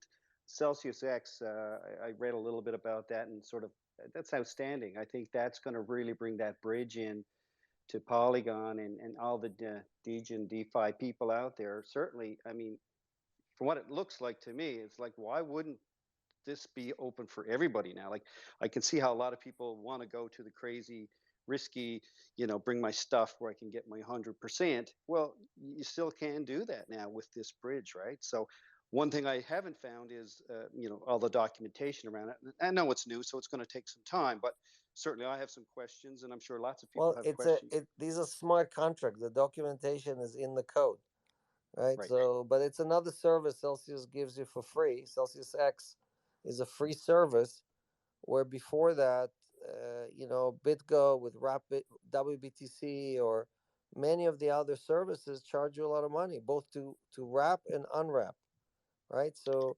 another example of stuff we give the community for free, hopping between 4 different blockchains, right? Dogecoin, Cardano, Polygon, and Ethereum, right? You can move between those with no fees, instant settlement, and you can move your assets. You can wrap or unwrap and earn yield directly on DeFi as an extension of the Celsius service, right? So for those of you who haven't tried it yet, go to celsiusx.io.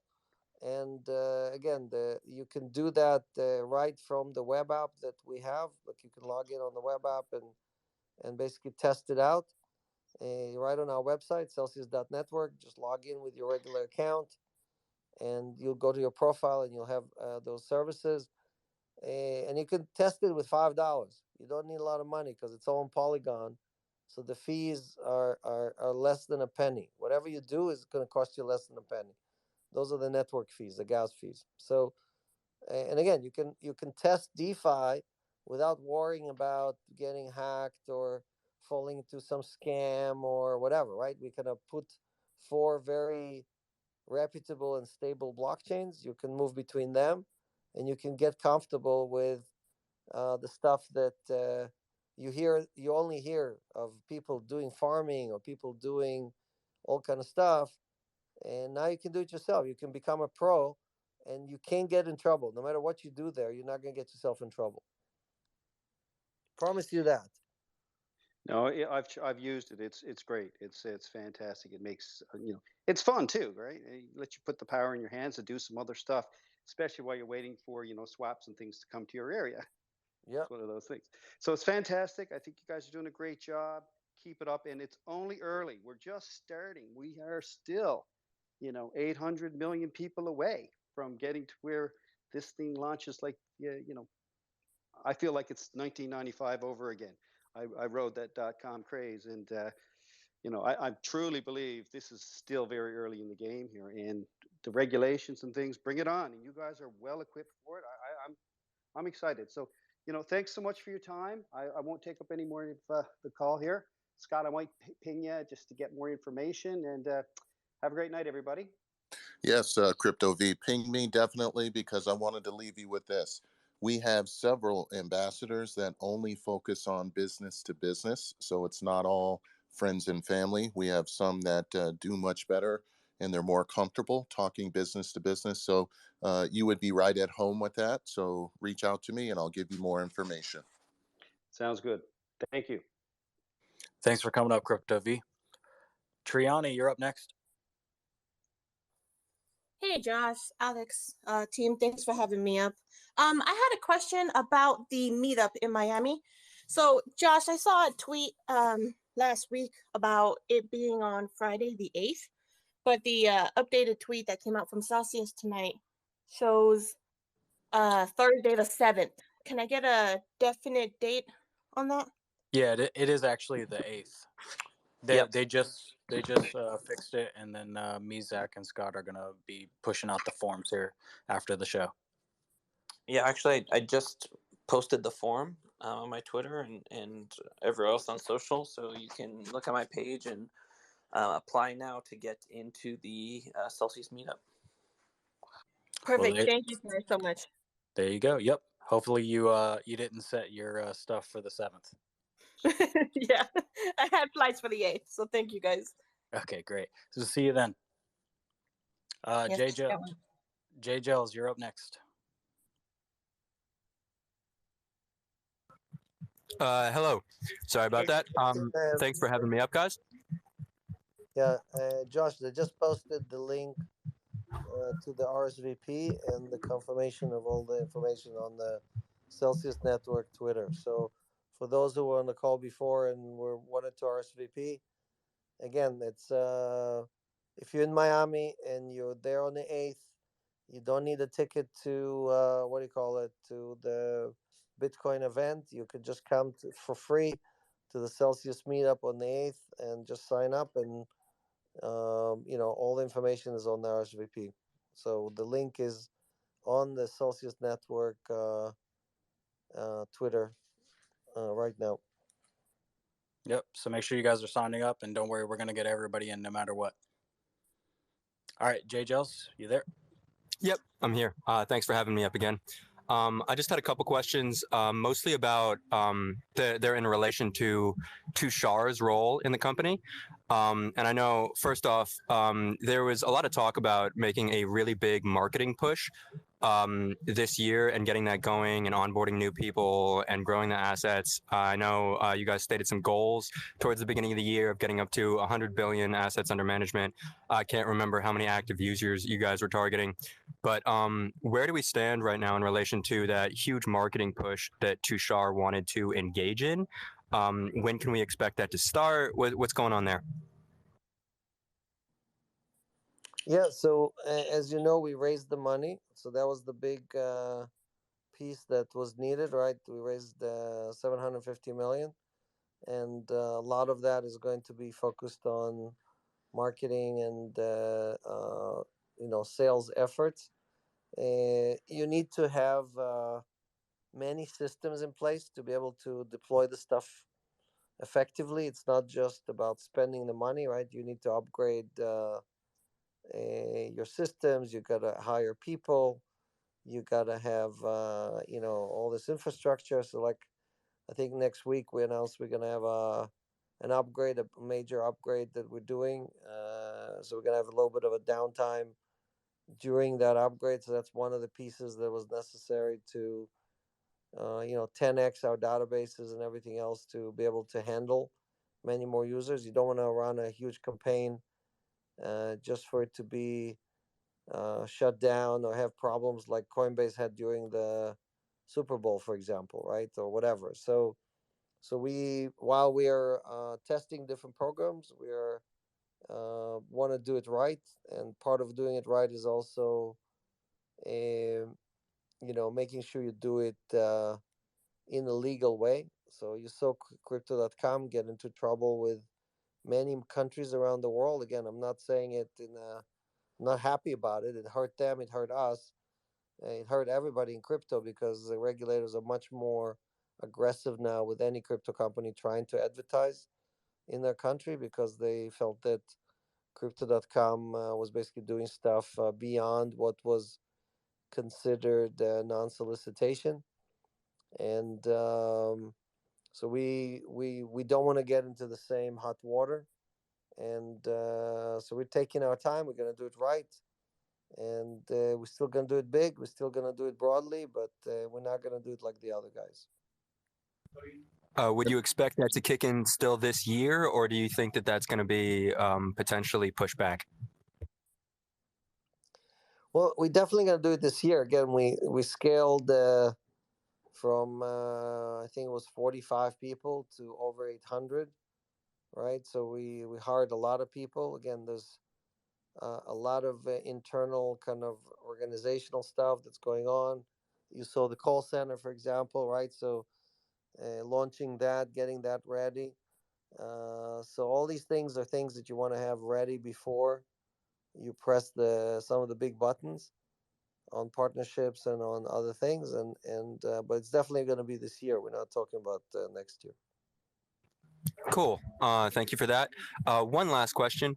Back in, I want to say it was November, maybe, when Tushar showed up on his first AMA. I think you guys were in Portugal.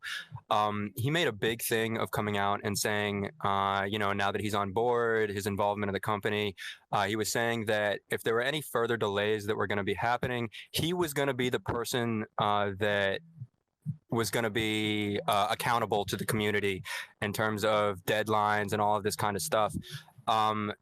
And in the past couple months, we haven't really seen him or heard from him. And I was just wondering, is he going to be stepping back into his involvement in that kind of a role?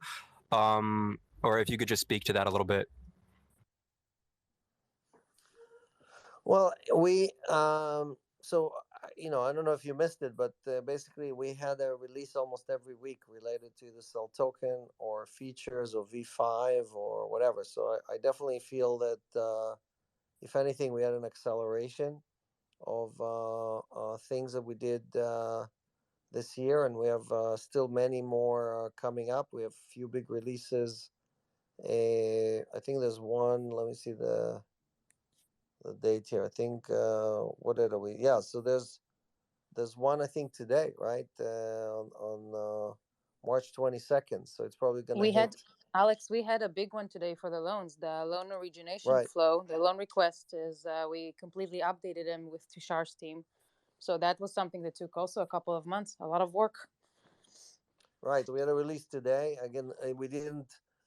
I don't think we published it. We did the kind of like a quiet release, but it's out. And if you update your app, you'll see a lot of improvements and a lot of new functionality on the loan side.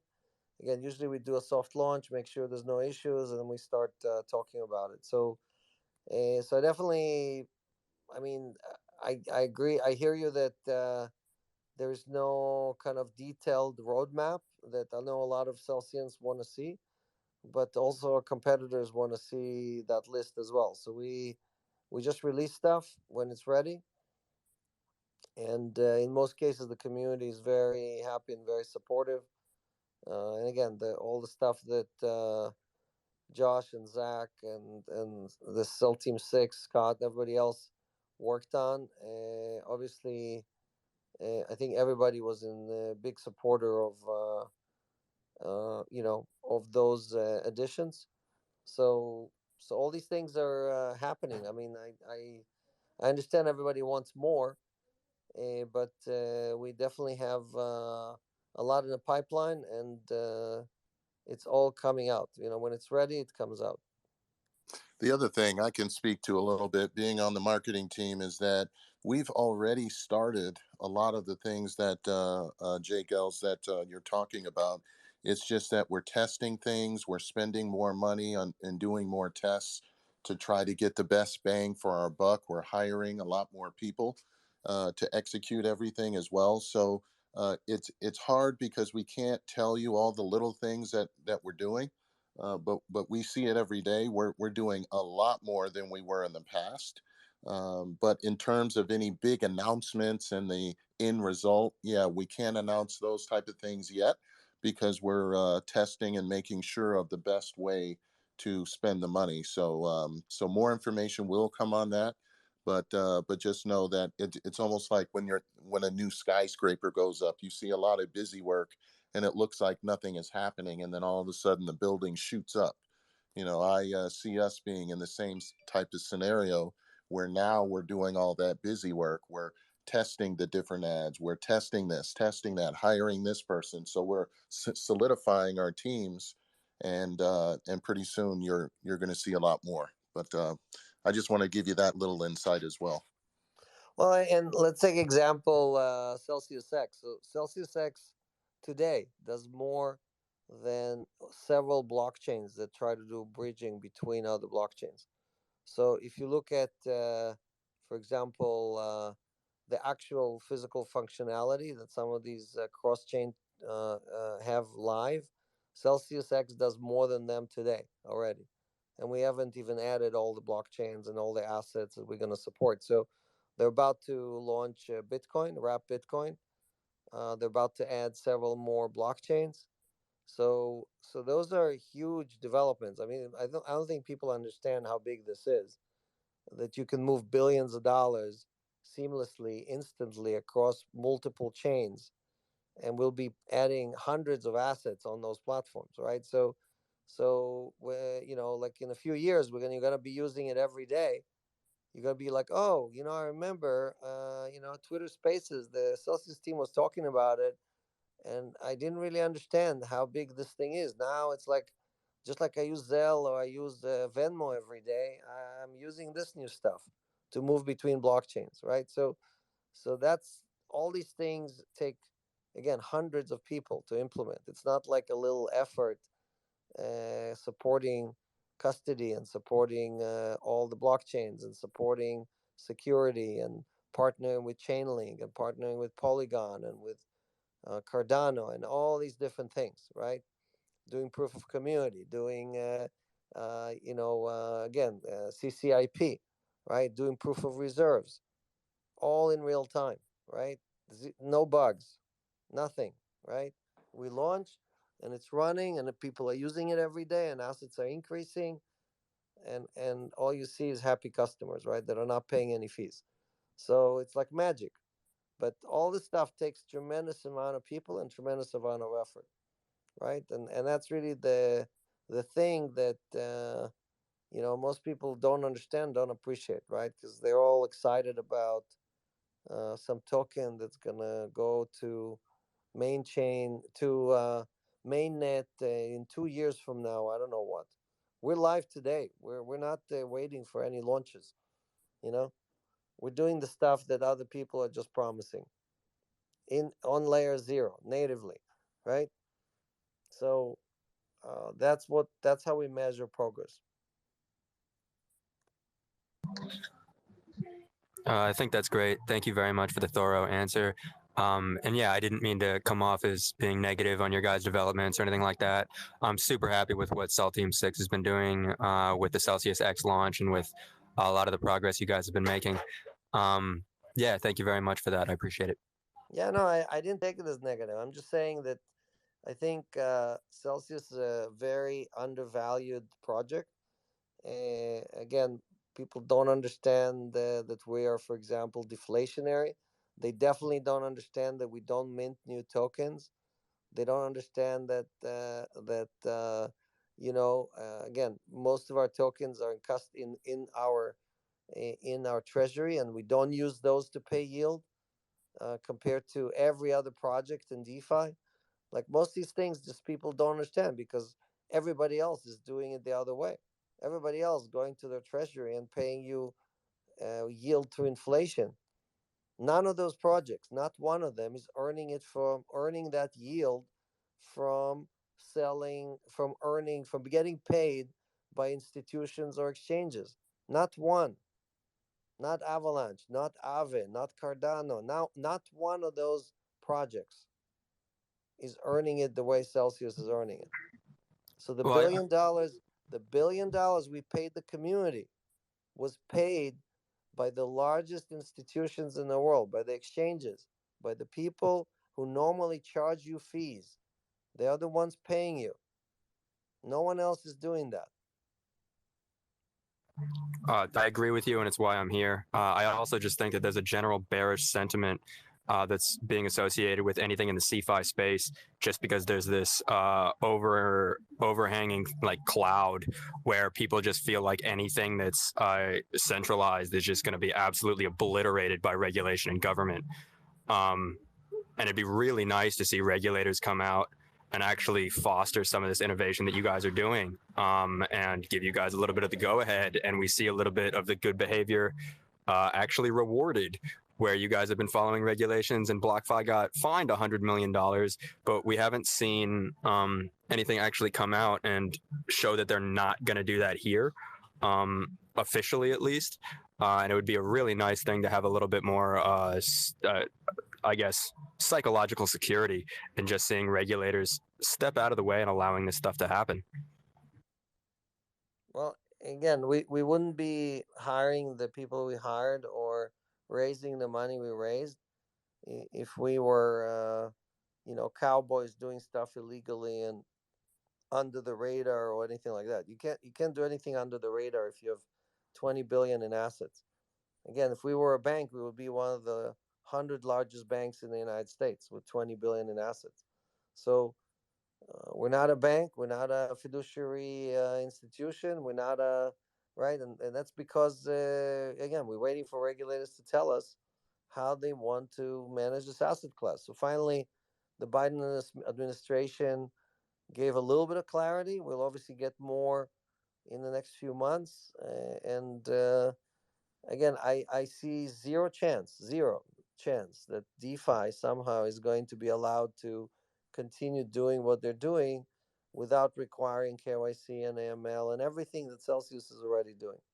So if anyone thinks that DeFi somehow is going to escape the wrath of regulators, they just don't understand how the system works. And so we have very loyal customers. Many of them are on this call today, and thank you. And they're there because they know that we're all in it together. And regulators are not here to take away your money; they're here to protect you. So if you're doing everything right, you should be fine. There shouldn't be any problems, right? So we obviously we try to offer additional services like credit card, like other things that we're working on, and also new services in the DeFi space that do integrate KYC and AML, right? The service Celsius X we offer is we think fully compliant service. It's a DeFi fully compliant DeFi service. So for the people that are law-abiding citizens who do want to pay their taxes, who are not trying to hide in DeFi, Celsius provides something that gives them all the benefit without having to worry about, the IRS one day is going to get all of that information out of MetaMask or out of somebody else. And if you forgot to file all those taxes, they're going to come after you. So those are the things that we try to avoid, right? That's why we issue 1099s. That's why we did everything legally from day one. And I think all the people on this call are probably believe that that's the right thing to do. And all the cowboys in DeFi are going to learn it the hard way. It's just going to take a little bit more time. Thanks for that.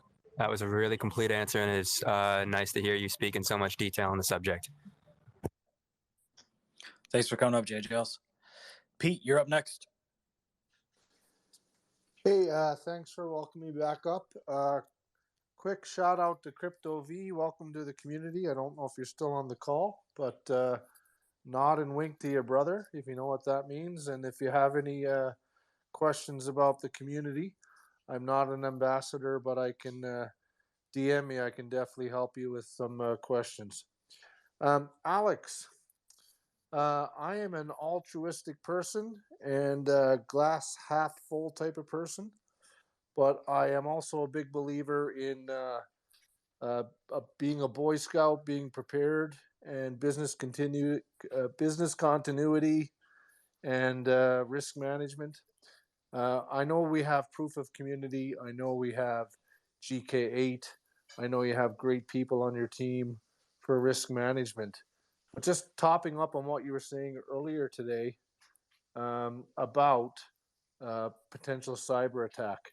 What if internet protocols, 5G network shuts down in the US or in Europe for 30 days from a cyber attack? What happens with our assets? What happens to this community?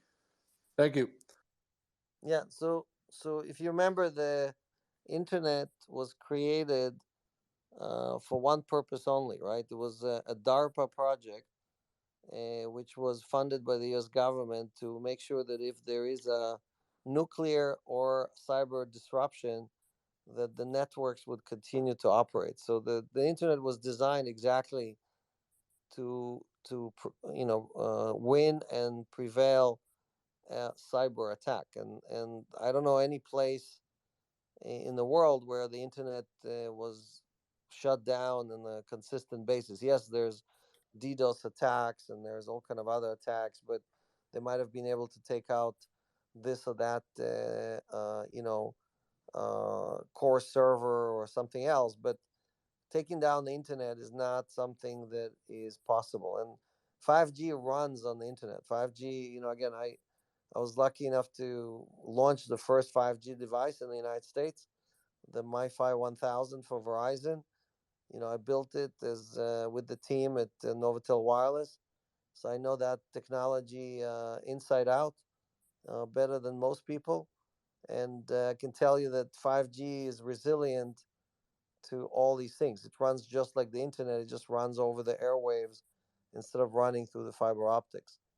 So I don't see any. I don't see a chance of a disruption that shuts down the entire country. That's not what's going to happen. So you have many networks that are much older networks. So you have, for example, uh, private networks that run different military installations or run our electrical grid or things like that. Those are much, much older networks. They're not running the latest technology because they're all legacy networks. And those are the networks that are the most vulnerable because they are still running very old code and running very old versions of different operating systems and different software, right? Um, so I definitely think we're going to have disruptions.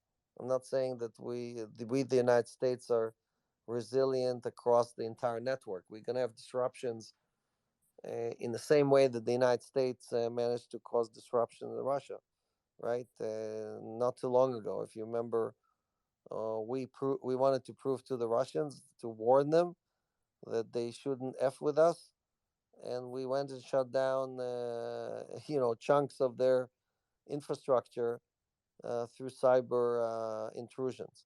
So I think you know the the the challenge is that when these things start, they usually don't stop. Meaning, if Russia does something to us, we're gonna retaliate, and then they may have to retaliate back in a bigger way. And like I said before, I think the invasion of Ukraine is the beginning of a new Cold War, right? And again, I left Russia I left the Ukraine in 1972 in the middle of the Cold War, right? And I can tell you that it's a very, very dangerous situation. It's not a simple situation. So when I'm saying it's going to deteriorate further, it can get much, much. Obviously, none of us want it, but it can get much, much worse. And again, Putin in a position that if he's not being aggressive and if he's not doing crazy things, he might have enemies from within thinking that he's weak and they should try to take him over. So the issue is that he's not just trying to prove to the West or to the Ukraine that he's he's like almighty.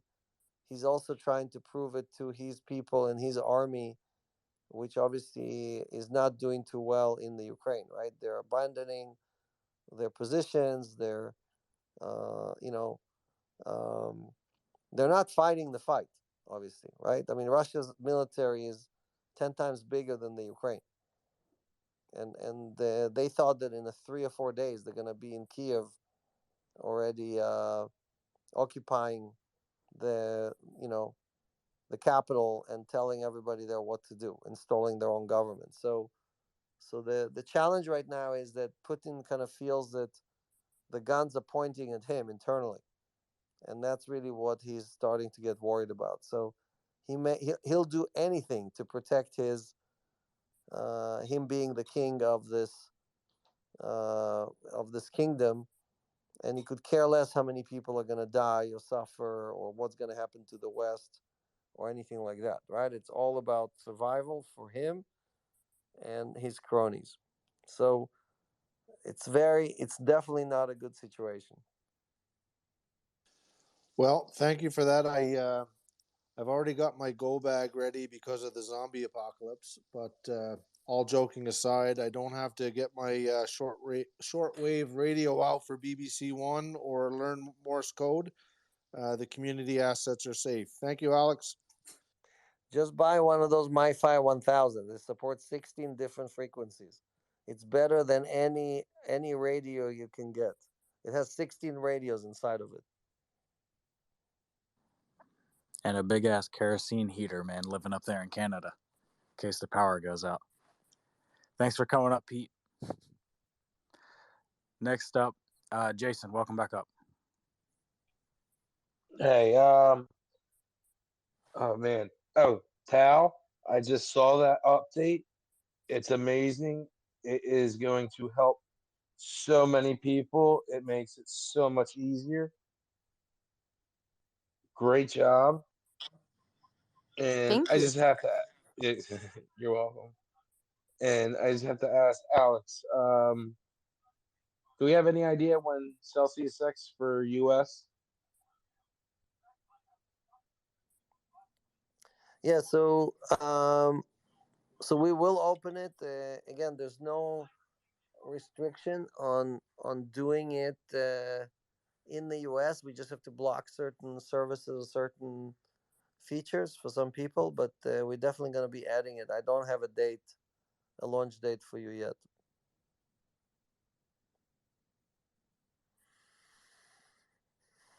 Thank you. Jason, did Yeah, that that's answer all. your question? All right, thanks for coming up, Jason. Sharing, Sherigan Crypto. There we go. Yes, hi. First, thanks for having me.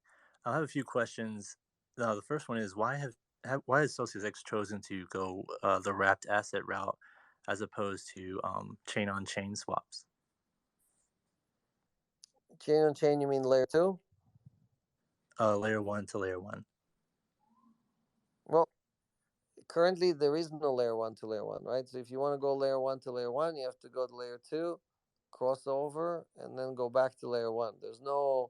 You can't take Bitcoin and swap it on Ethereum, or Well, I don't know if you're familiar with Thorchain.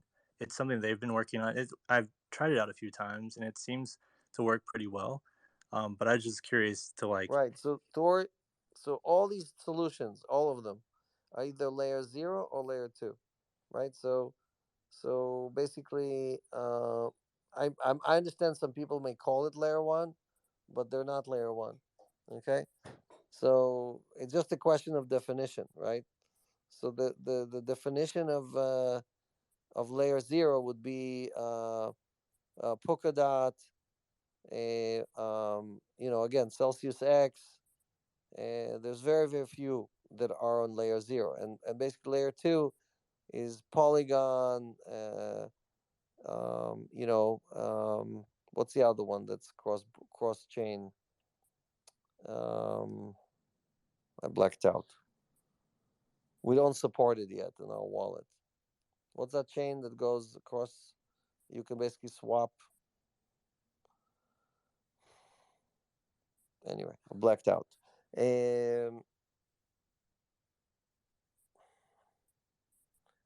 So you either swap with a smart contract on layer 2, or you have to go to layer 0 and you have to wrap the assets, right? So those are the two mechanisms. The layer 2 solutions, so like Cosmos or Polygon or many others, require you to, or bridges be on top of Polygon, right? And many of these bridges that are available on these different layer 2s that allow you to go across chain are all requiring smart contract, and like requiring you to trust these smart contract, versus Celsius that allows you to basically lock an asset on one chain and mint a new one on the other chain, which is obviously much safer because there's no chance of hacking or of somebody doing a flash loan or somebody scamming you or whatever, right? So we think that native layer 0 wrapping is just a much safer, much faster. It's instant, right? You don't have to wait for confirmations. You don't have to rely on on these bridges taking stuff back and forth that you can get hacked on. Like Solana had a $300 million hack, right? Related to a wormhole, like one of these wormhole incidents. So it's just a choice, right? Again, if you don't believe me, go read what Vitalik is saying about these things. Go read what other people, the top people in the industry are saying, and you'll see that most people are now kind of moving more and more, leaning more and more towards layer zero wrapping instead of the cross chain, instead of figuring out how to do cross chain layer two bridges. Awesome, thank you. And the next question I had was with Celsius X, and I heard you speak about potentially allowing users to provide liquidity. Do you also plan? Is it in your plan to allow for assets to be paired with Cell? Yes. So not all these things have to come from us, right? We kind of give you the tools, and anyone can create a pair, for example, of Cell and wrapped ETH or Cell and any other asset, right? So by just posting these assets on QuickSwap or any of the other platforms that are available on the chains that we support. So um, so Celsius has some restrictions, regulatory restrictions on putting pairs with Cell, but other people don't have these restrictions, right? So you can put that pair, and then people will pile in, and the people who provide liquidity will make money, and the people who need to move or swap or whatever will get the service that they're trying to achieve. So there's no restriction for you guys, the users, of putting any pair you want for the assets that are supported, including Cell token. Awesome. Thank you for your time. Thanks for coming up, sharing. Next up is Jedi Bishop. Hello. Can y'all hear me? Yep, loud and clear. Okay. Hi, this is this is the son of South Texas Celsian. I have a question for Scott and Alex. Have y'all ever thought about having a junior program for Celsius ambassador program for kids? That's an excellent question. And to answer your question, yes, I have. I'm currently talking to my daughter, who is 13, and trying to convince her to help me with this project. So there's more information to come. But I do like your question. I like what you're thinking. And just stay with us, because I'm currently working on things, and I'll have hopefully some updates a little further down the track. Okay. And very advanced of you to be on this Twitter Spaces at what is it, 8:30 at night. I'm sure your parents don't even know what you're doing. So kudos to you. You're way ahead of your years.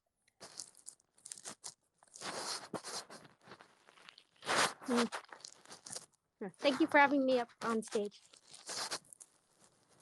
Thanks for coming in, Jedi. How do on? Nice. Take care. Chris Chow, you're up next. What a legend. Yeah, what's up? It's Chris C. How the Prophet. But nice to meet everybody. Thank you for having me up here. So I kind of heard a little bit. I'm not sure if I was right about it, but sorry about that. I heard that it sounds like you're kind of you were talking DeFi, but at the same time you got me nervous about it. So it sounds like you are doing DeFi at the same time as we hodl, correct? I don't know why you think we got nervous about it. Well, I did. I got nervous because I put some in like crypto.com, the DeFi app. I use Doors just to experiment real quick because I'm new to that space. I ain't gonna lie. I don't know everything about it, but yeah, I'm just trying to learn. So Yeah. So look, basically think about it as like the Wild West versus going to Disneyland. Okay, so crypto.com is like the Wild West, meaning they don't care what project you want to join. They don't care if it's a scam or not. They don't know, right? They just don't know what's good, what's bad. They just let you access anything you want, and you have to do all the homework. You have to basically figure out what is safe, what is not safe, where are they gonna charge me huge fees, where I'm gonna really earn money, where do I have impermanent loss, right? And all kind of stuff like that. What are the gas fee? What are the other fees? What is my lockup period? You have to learn and know everything. Otherwise, somebody's going to take advantage of you. Celsius X and what Celsius does is like a walled garden. Again, you go to Disneyland, you're not worried about the rides, you're not worried about the all the options are kind of like in a protected zone, right? So we don't allow anyone into the Celsius X environment unless we vetted them out and we know that they're legit and everything there is kosher, right? So just like everything in the Celsius wallet, we do we triple check and we continuously check every project, every token, every coin to make sure that it's up to all of our standards. And that's why we only list whatever 53 different assets while other people may list a few hundred of them, right? Because we're trying to protect the community and we're trying to only list things that you can earn yield, but at the same time not have too much exposure. Doesn't mean that everything is safe, but 100%. But we do our best to create this walled garden. So that's really the big difference, right? They make money on fees. They could care less. If you get hurt, it's up to you. They're just gonna make their money on fees. You get in, you get out, you move around, right? You buy something, you sell something. They make fees on all that stuff. So you're 100% correct on all that. I realize I've seen right through all their bullshit. But sorry for that. So seen through their bull. But all right. So I've been thinking about this for months, to be honest. I've seen you go live. I've seen you go live on a couple YouTube shows, et cetera, et cetera. I seen your personal live shows with just you and a couple of people that are on a panel today, months ago. So basically I've been thinking about taking all my money from crypto.com. And look, I'm not asking you for financial advice. I'm just taking your opinion. That's it. So I was thinking about taking all my stuff. I have been thinking about this for about a month and a half now. So I've been thinking about taking everything I have on crypto.com exchange straight over to Yins. I might leave a little bit, but not much. I have had that gut feeling that I should take it off of there. And I was wondering, so what you said, it sounds like Yins also do kind of like what QuickSwap, Uniswap, all of them do. So you basically are allowing us to yield, and also I saw it say Yins also let people borrow because I get paid at certain times through the month. Now every time I get paid, I put exactly pretty much everything I can into crypto. If you know why, if you understand why, probably. But everything I can out of every check I get. So every time I get it, I want to automatically have it there. And sometimes, like right now, the bull run's about to happen, and I can't borrow jack off of them. So it kind of leaves me hanging like, damn, I wish I could grab a couple bucks. It's only a week away, get paid, and it was settled like that. So I know you didn't do that on your site. That was another reason why I was thinking about coming over, but I did not know you didn't do like yielding and all that. So was Well, that all correct? we invented yield, not crypto.com. They're the copycats. We're Oh, the believe me, I know crypto.com didn't make this up themselves. yeah. I know they went and bought the We stadium. I we remember are we are the cool cat. They are the copycat, and we have we have the cell cat here to prove that. If you don't believe me, we can bring him up on stage. He's gonna tell you who's the cool cat.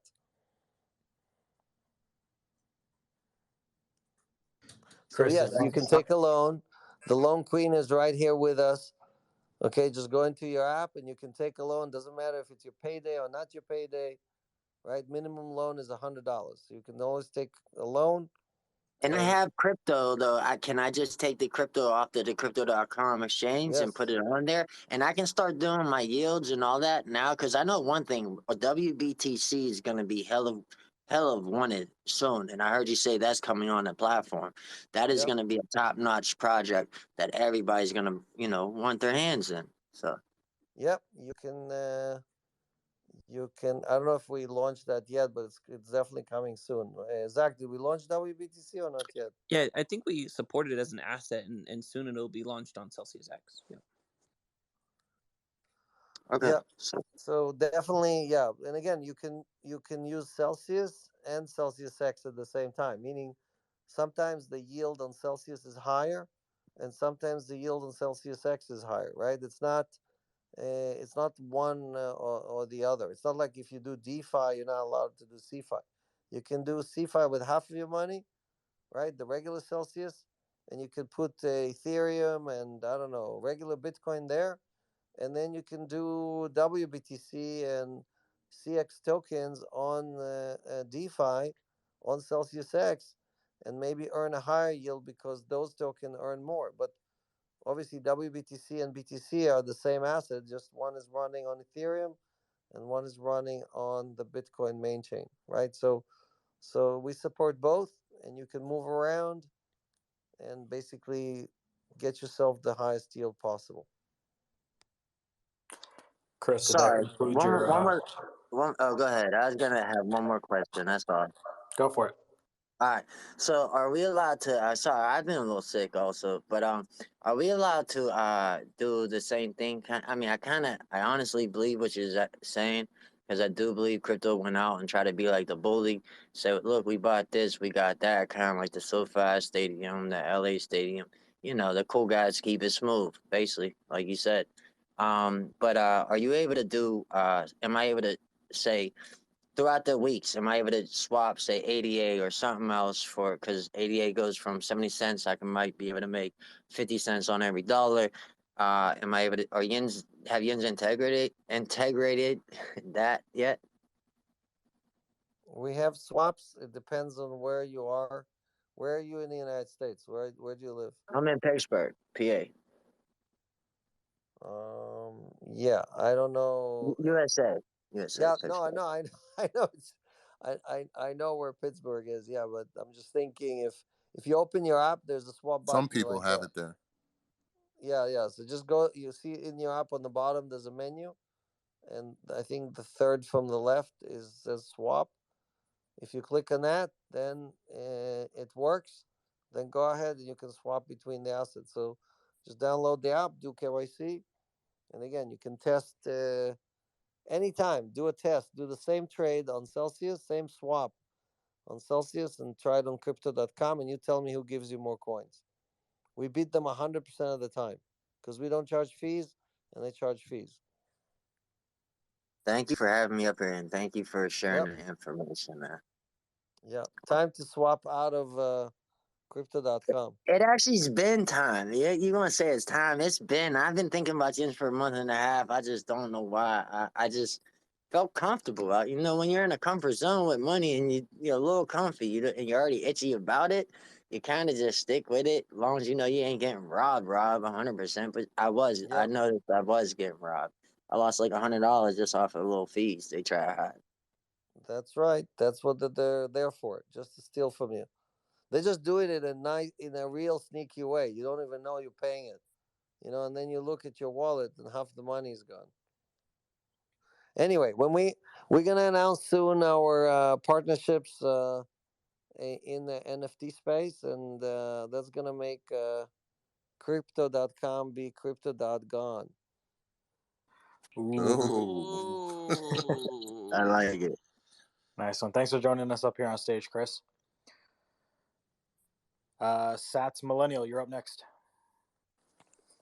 Hey guys, I saw some of the competitors like Ledin and Milo moving into the crypto mortgage market, where they use your house and crypto as collateral and give you the full value for the loan of what your crypto is worth. Just wondering if Celsius, if that's something on the roadmap. And then the second question, Alex, you mentioned that Celsius does a lot of due diligence before they list coins. So I was just wondering, how does Celsius reconcile listing Bitcoin SV, given that Greg Wright is not Satoshi and is clear scammer? Thank you. Yeah. So on the first question, I'm gonna let Tal take it, but we first changing our name from the Crypto Queen to the Mortgage Queen. almost there. We are checking a few partnerships, talking about your mortgage options, but we want to have a good program in place and choose the right partner. I have to say it's not something we put as our first priority, but it is something that we are working on right now. We just want to make sure we're doing the right. We are working on the right partnerships. Actually, it was Sim, Gabe, and I had a call about it just last week from Austin. So I hope to have some news later this year about it. But we already support, like if you need a mortgage and you need a down payment, or you want to pay for your house with the loan and then refi it with a mortgage, you can do all that today. You don't have to wait for a new product. The new product will be basically allowing you to do the mortgage and the down payment together. But right now, again, if you watch any of our AMAs and stuff, we had Digital Asset News and other people work with TAL to buy homes in Puerto Rico and in Texas and all kind of other places. So We have many of definitely, these. yep, Like many of people taking loans to buy real estate, land, apartments, refinancing their loans. So we have this a lot happening all the time. yeah, a lot of homies on the call. No, I Seth. guess that wasn't funny. All right, moving on. The second part of your question was Satoshi Vision SV. We so there's a big difference between us telling you something is safe and telling you something is good. Two different things. We're not saying Craig Wright is good or he's Satoshi or this project is going to make you money or anything like that. We don't provide investment advice. We don't tell you which coins to buy or to sell. Just like we're not telling you that Vitalik is king of the universe and you should put all your money into Ethereum, right? So our job is to figure out if something is stable, if it's you know, has value, and if it's basically going to pay yield. Can we earn yield on that asset, right? So those are kind of like the basic requirements. And when we launched SV, it was paying much higher yield. Right now, I think it's like down to pretty low rate, but there is a community. It has its own community. It has a lot of people that are following it, and me or you may not be supporters of it, but it doesn't mean that other people are not don't want this asset and don't want to take a loan against it or lend it out or do other things. So again, we don't choose winners and losers. That's not our job, right? We don't. It's not like we are cheering for Solana and we hate Cardano, right? That's not the job for Celsius. Now, the crypto community is full of haters, right? You have clans from here to, there's hundreds of clans and everybody belongs to a camp and everybody's wearing a badge that says Bitcoin or Ethereum or whatever and throwing stones at the other people. That's not how we win. We win. We crypto win by working together, right? By pulling together, by enabling cross chain, enabling for protecting the community, right?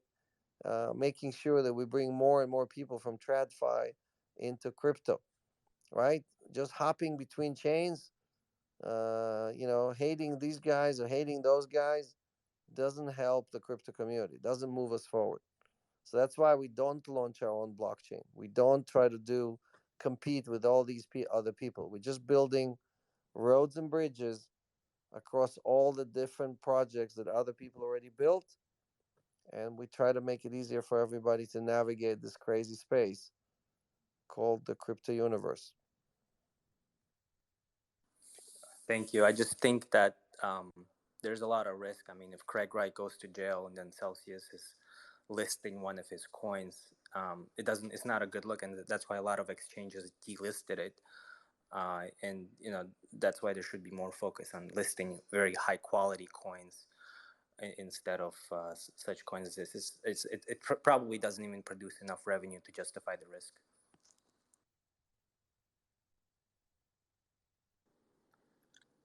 Seth, thanks for coming up. Yazzie, you're up next. Hey guys, I just had a question about I guess I don't know if they took it away in the app. The calculator thing. I don't know if you guys know what I'm talking about. Where I guess you put a certain amount and it tells you how much you make I guess per week or per year. I don't see it on the app. I don't know if it's still there. Maybe I can't find it or it's just not there anymore. I think they thought everybody was already proficient in math, so they took it out. Tal, what do you think? What happened to the calculator? Well, my calculator is still on the loan calculator. Yeah, for the Zach, are you able to change it? for the loan calculator, it's still there. I'm talking about Yeah, I think it had to do with regulatory concerns. Like part of the reason some other competitors got in trouble is because they're promising long-term returns. And part of what Celsius does is we make promises week to week. And so, with how volatile and how quickly the markets change, I think Risk said that, hey, we shouldn't be maybe doing something that's has such a long projection. Is my estimation of why we took that calculator out of the app. That was a weak argument, Zach. I'll take it back to the legal team. Okay, got you. I mean, it wasn't a big deal. Just I was like, I might as well ask. I've seen the memes. I know it makes me cry inside. I used to spend a lot of time on that calculator. Okay, cool. Got you. Yazzie, thanks for coming up on stage. Mana, you're up next. Manet. Money. Come on, Manet. If you're speaking, unmute yourself. Oh, I'm sorry. Yeah, this is Manet. Thank you for allowing me to speak. Appreciate the hard job you guys are doing again, and I'm rocking with you all the way to the end. I had two questions. One on loan. Is there any way that we can, and I perfectly understand that once you take out a loan, the amount of Bitcoin or Ethereum is locked up. Makes perfect sense. But is there any way we can be able to see what amount is locked up? Because once you going throughout the year paying your bills, you kind of forget how much is locked up and you can only see the balance of what's remaining. So is there any way we can see what's being locked up while we continue to pay our bills? Yeah, of course. In the loan overview, in each loan information, you should be able to see exactly how much collateral is locked currently. This is something that you should be able to see in the loan information. If you can't see it in your app, then I would suggest to have a call with, to have a phone call with our team. We have office hours that you can schedule through the website, and they will guide you through exactly where to find it. So you'll be able to follow it. Do you have that number? Because I definitely don't able to see mine when I go there. We have in the website, in the borrow sections, there a section to schedule an appointment with them, and we just have we added another day, so they're working 4 days with office hours. It used to be 2, now it's 4, and they can guide you through exactly where to find what you need. Okay, so you say you find a number through the app? I There's think if you can they call sorry. the main number? I think they're gonna know how to do that too, right? Yeah, it's just that on the office hours they can actually show him, and on the phone they will have to explain to him. So if he can't see it, so there's the phone number of Celsius, so you can call them and ask them for help, or there's the office hours options, and if the team on the phone line will be able to help 1-866 you. huddle now. Okay, 1-866 huddle now. Okay. Huddle now. They can help you schedule time with a loan manager if they can help you with it. Okay, great. And are we gonna have this on the web app anytime soon? Like, when is the web app gonna have the loan information? Currently, we're talking about end of May. End of May. All that also is gonna be on the web app. That's excellent. That's excellent. Okay. And the last question is rewards. What exactly can we do with rewards? Transfer cash out, not really will be interested in doing that to mines, but just curious on what happens as I'm watching these build up and build up and build up. What can be done with them?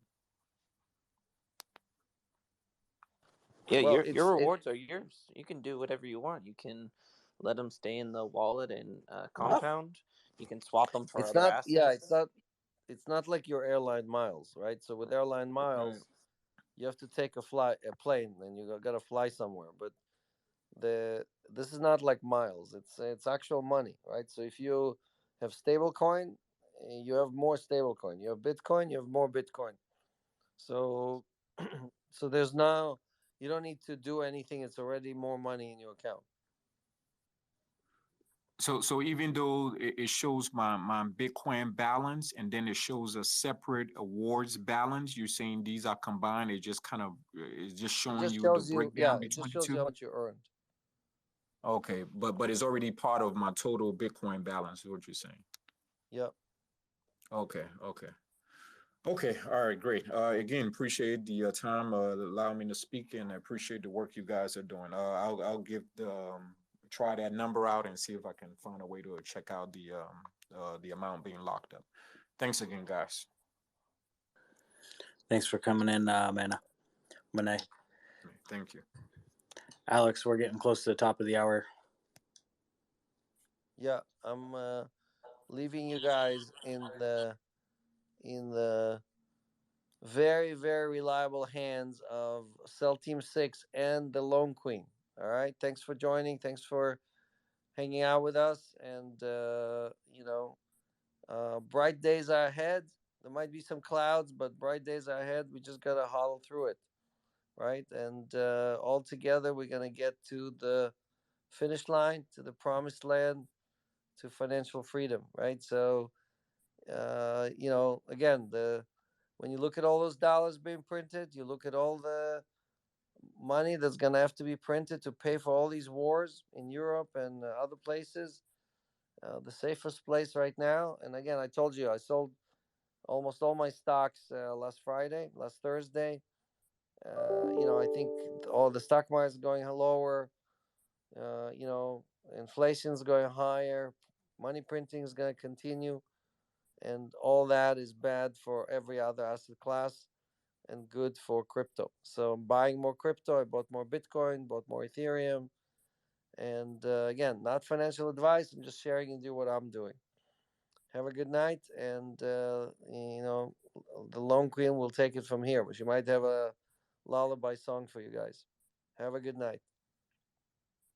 Thanks, Alex. See you on Friday. Thank you. All right, guys. Hope you got something out of this.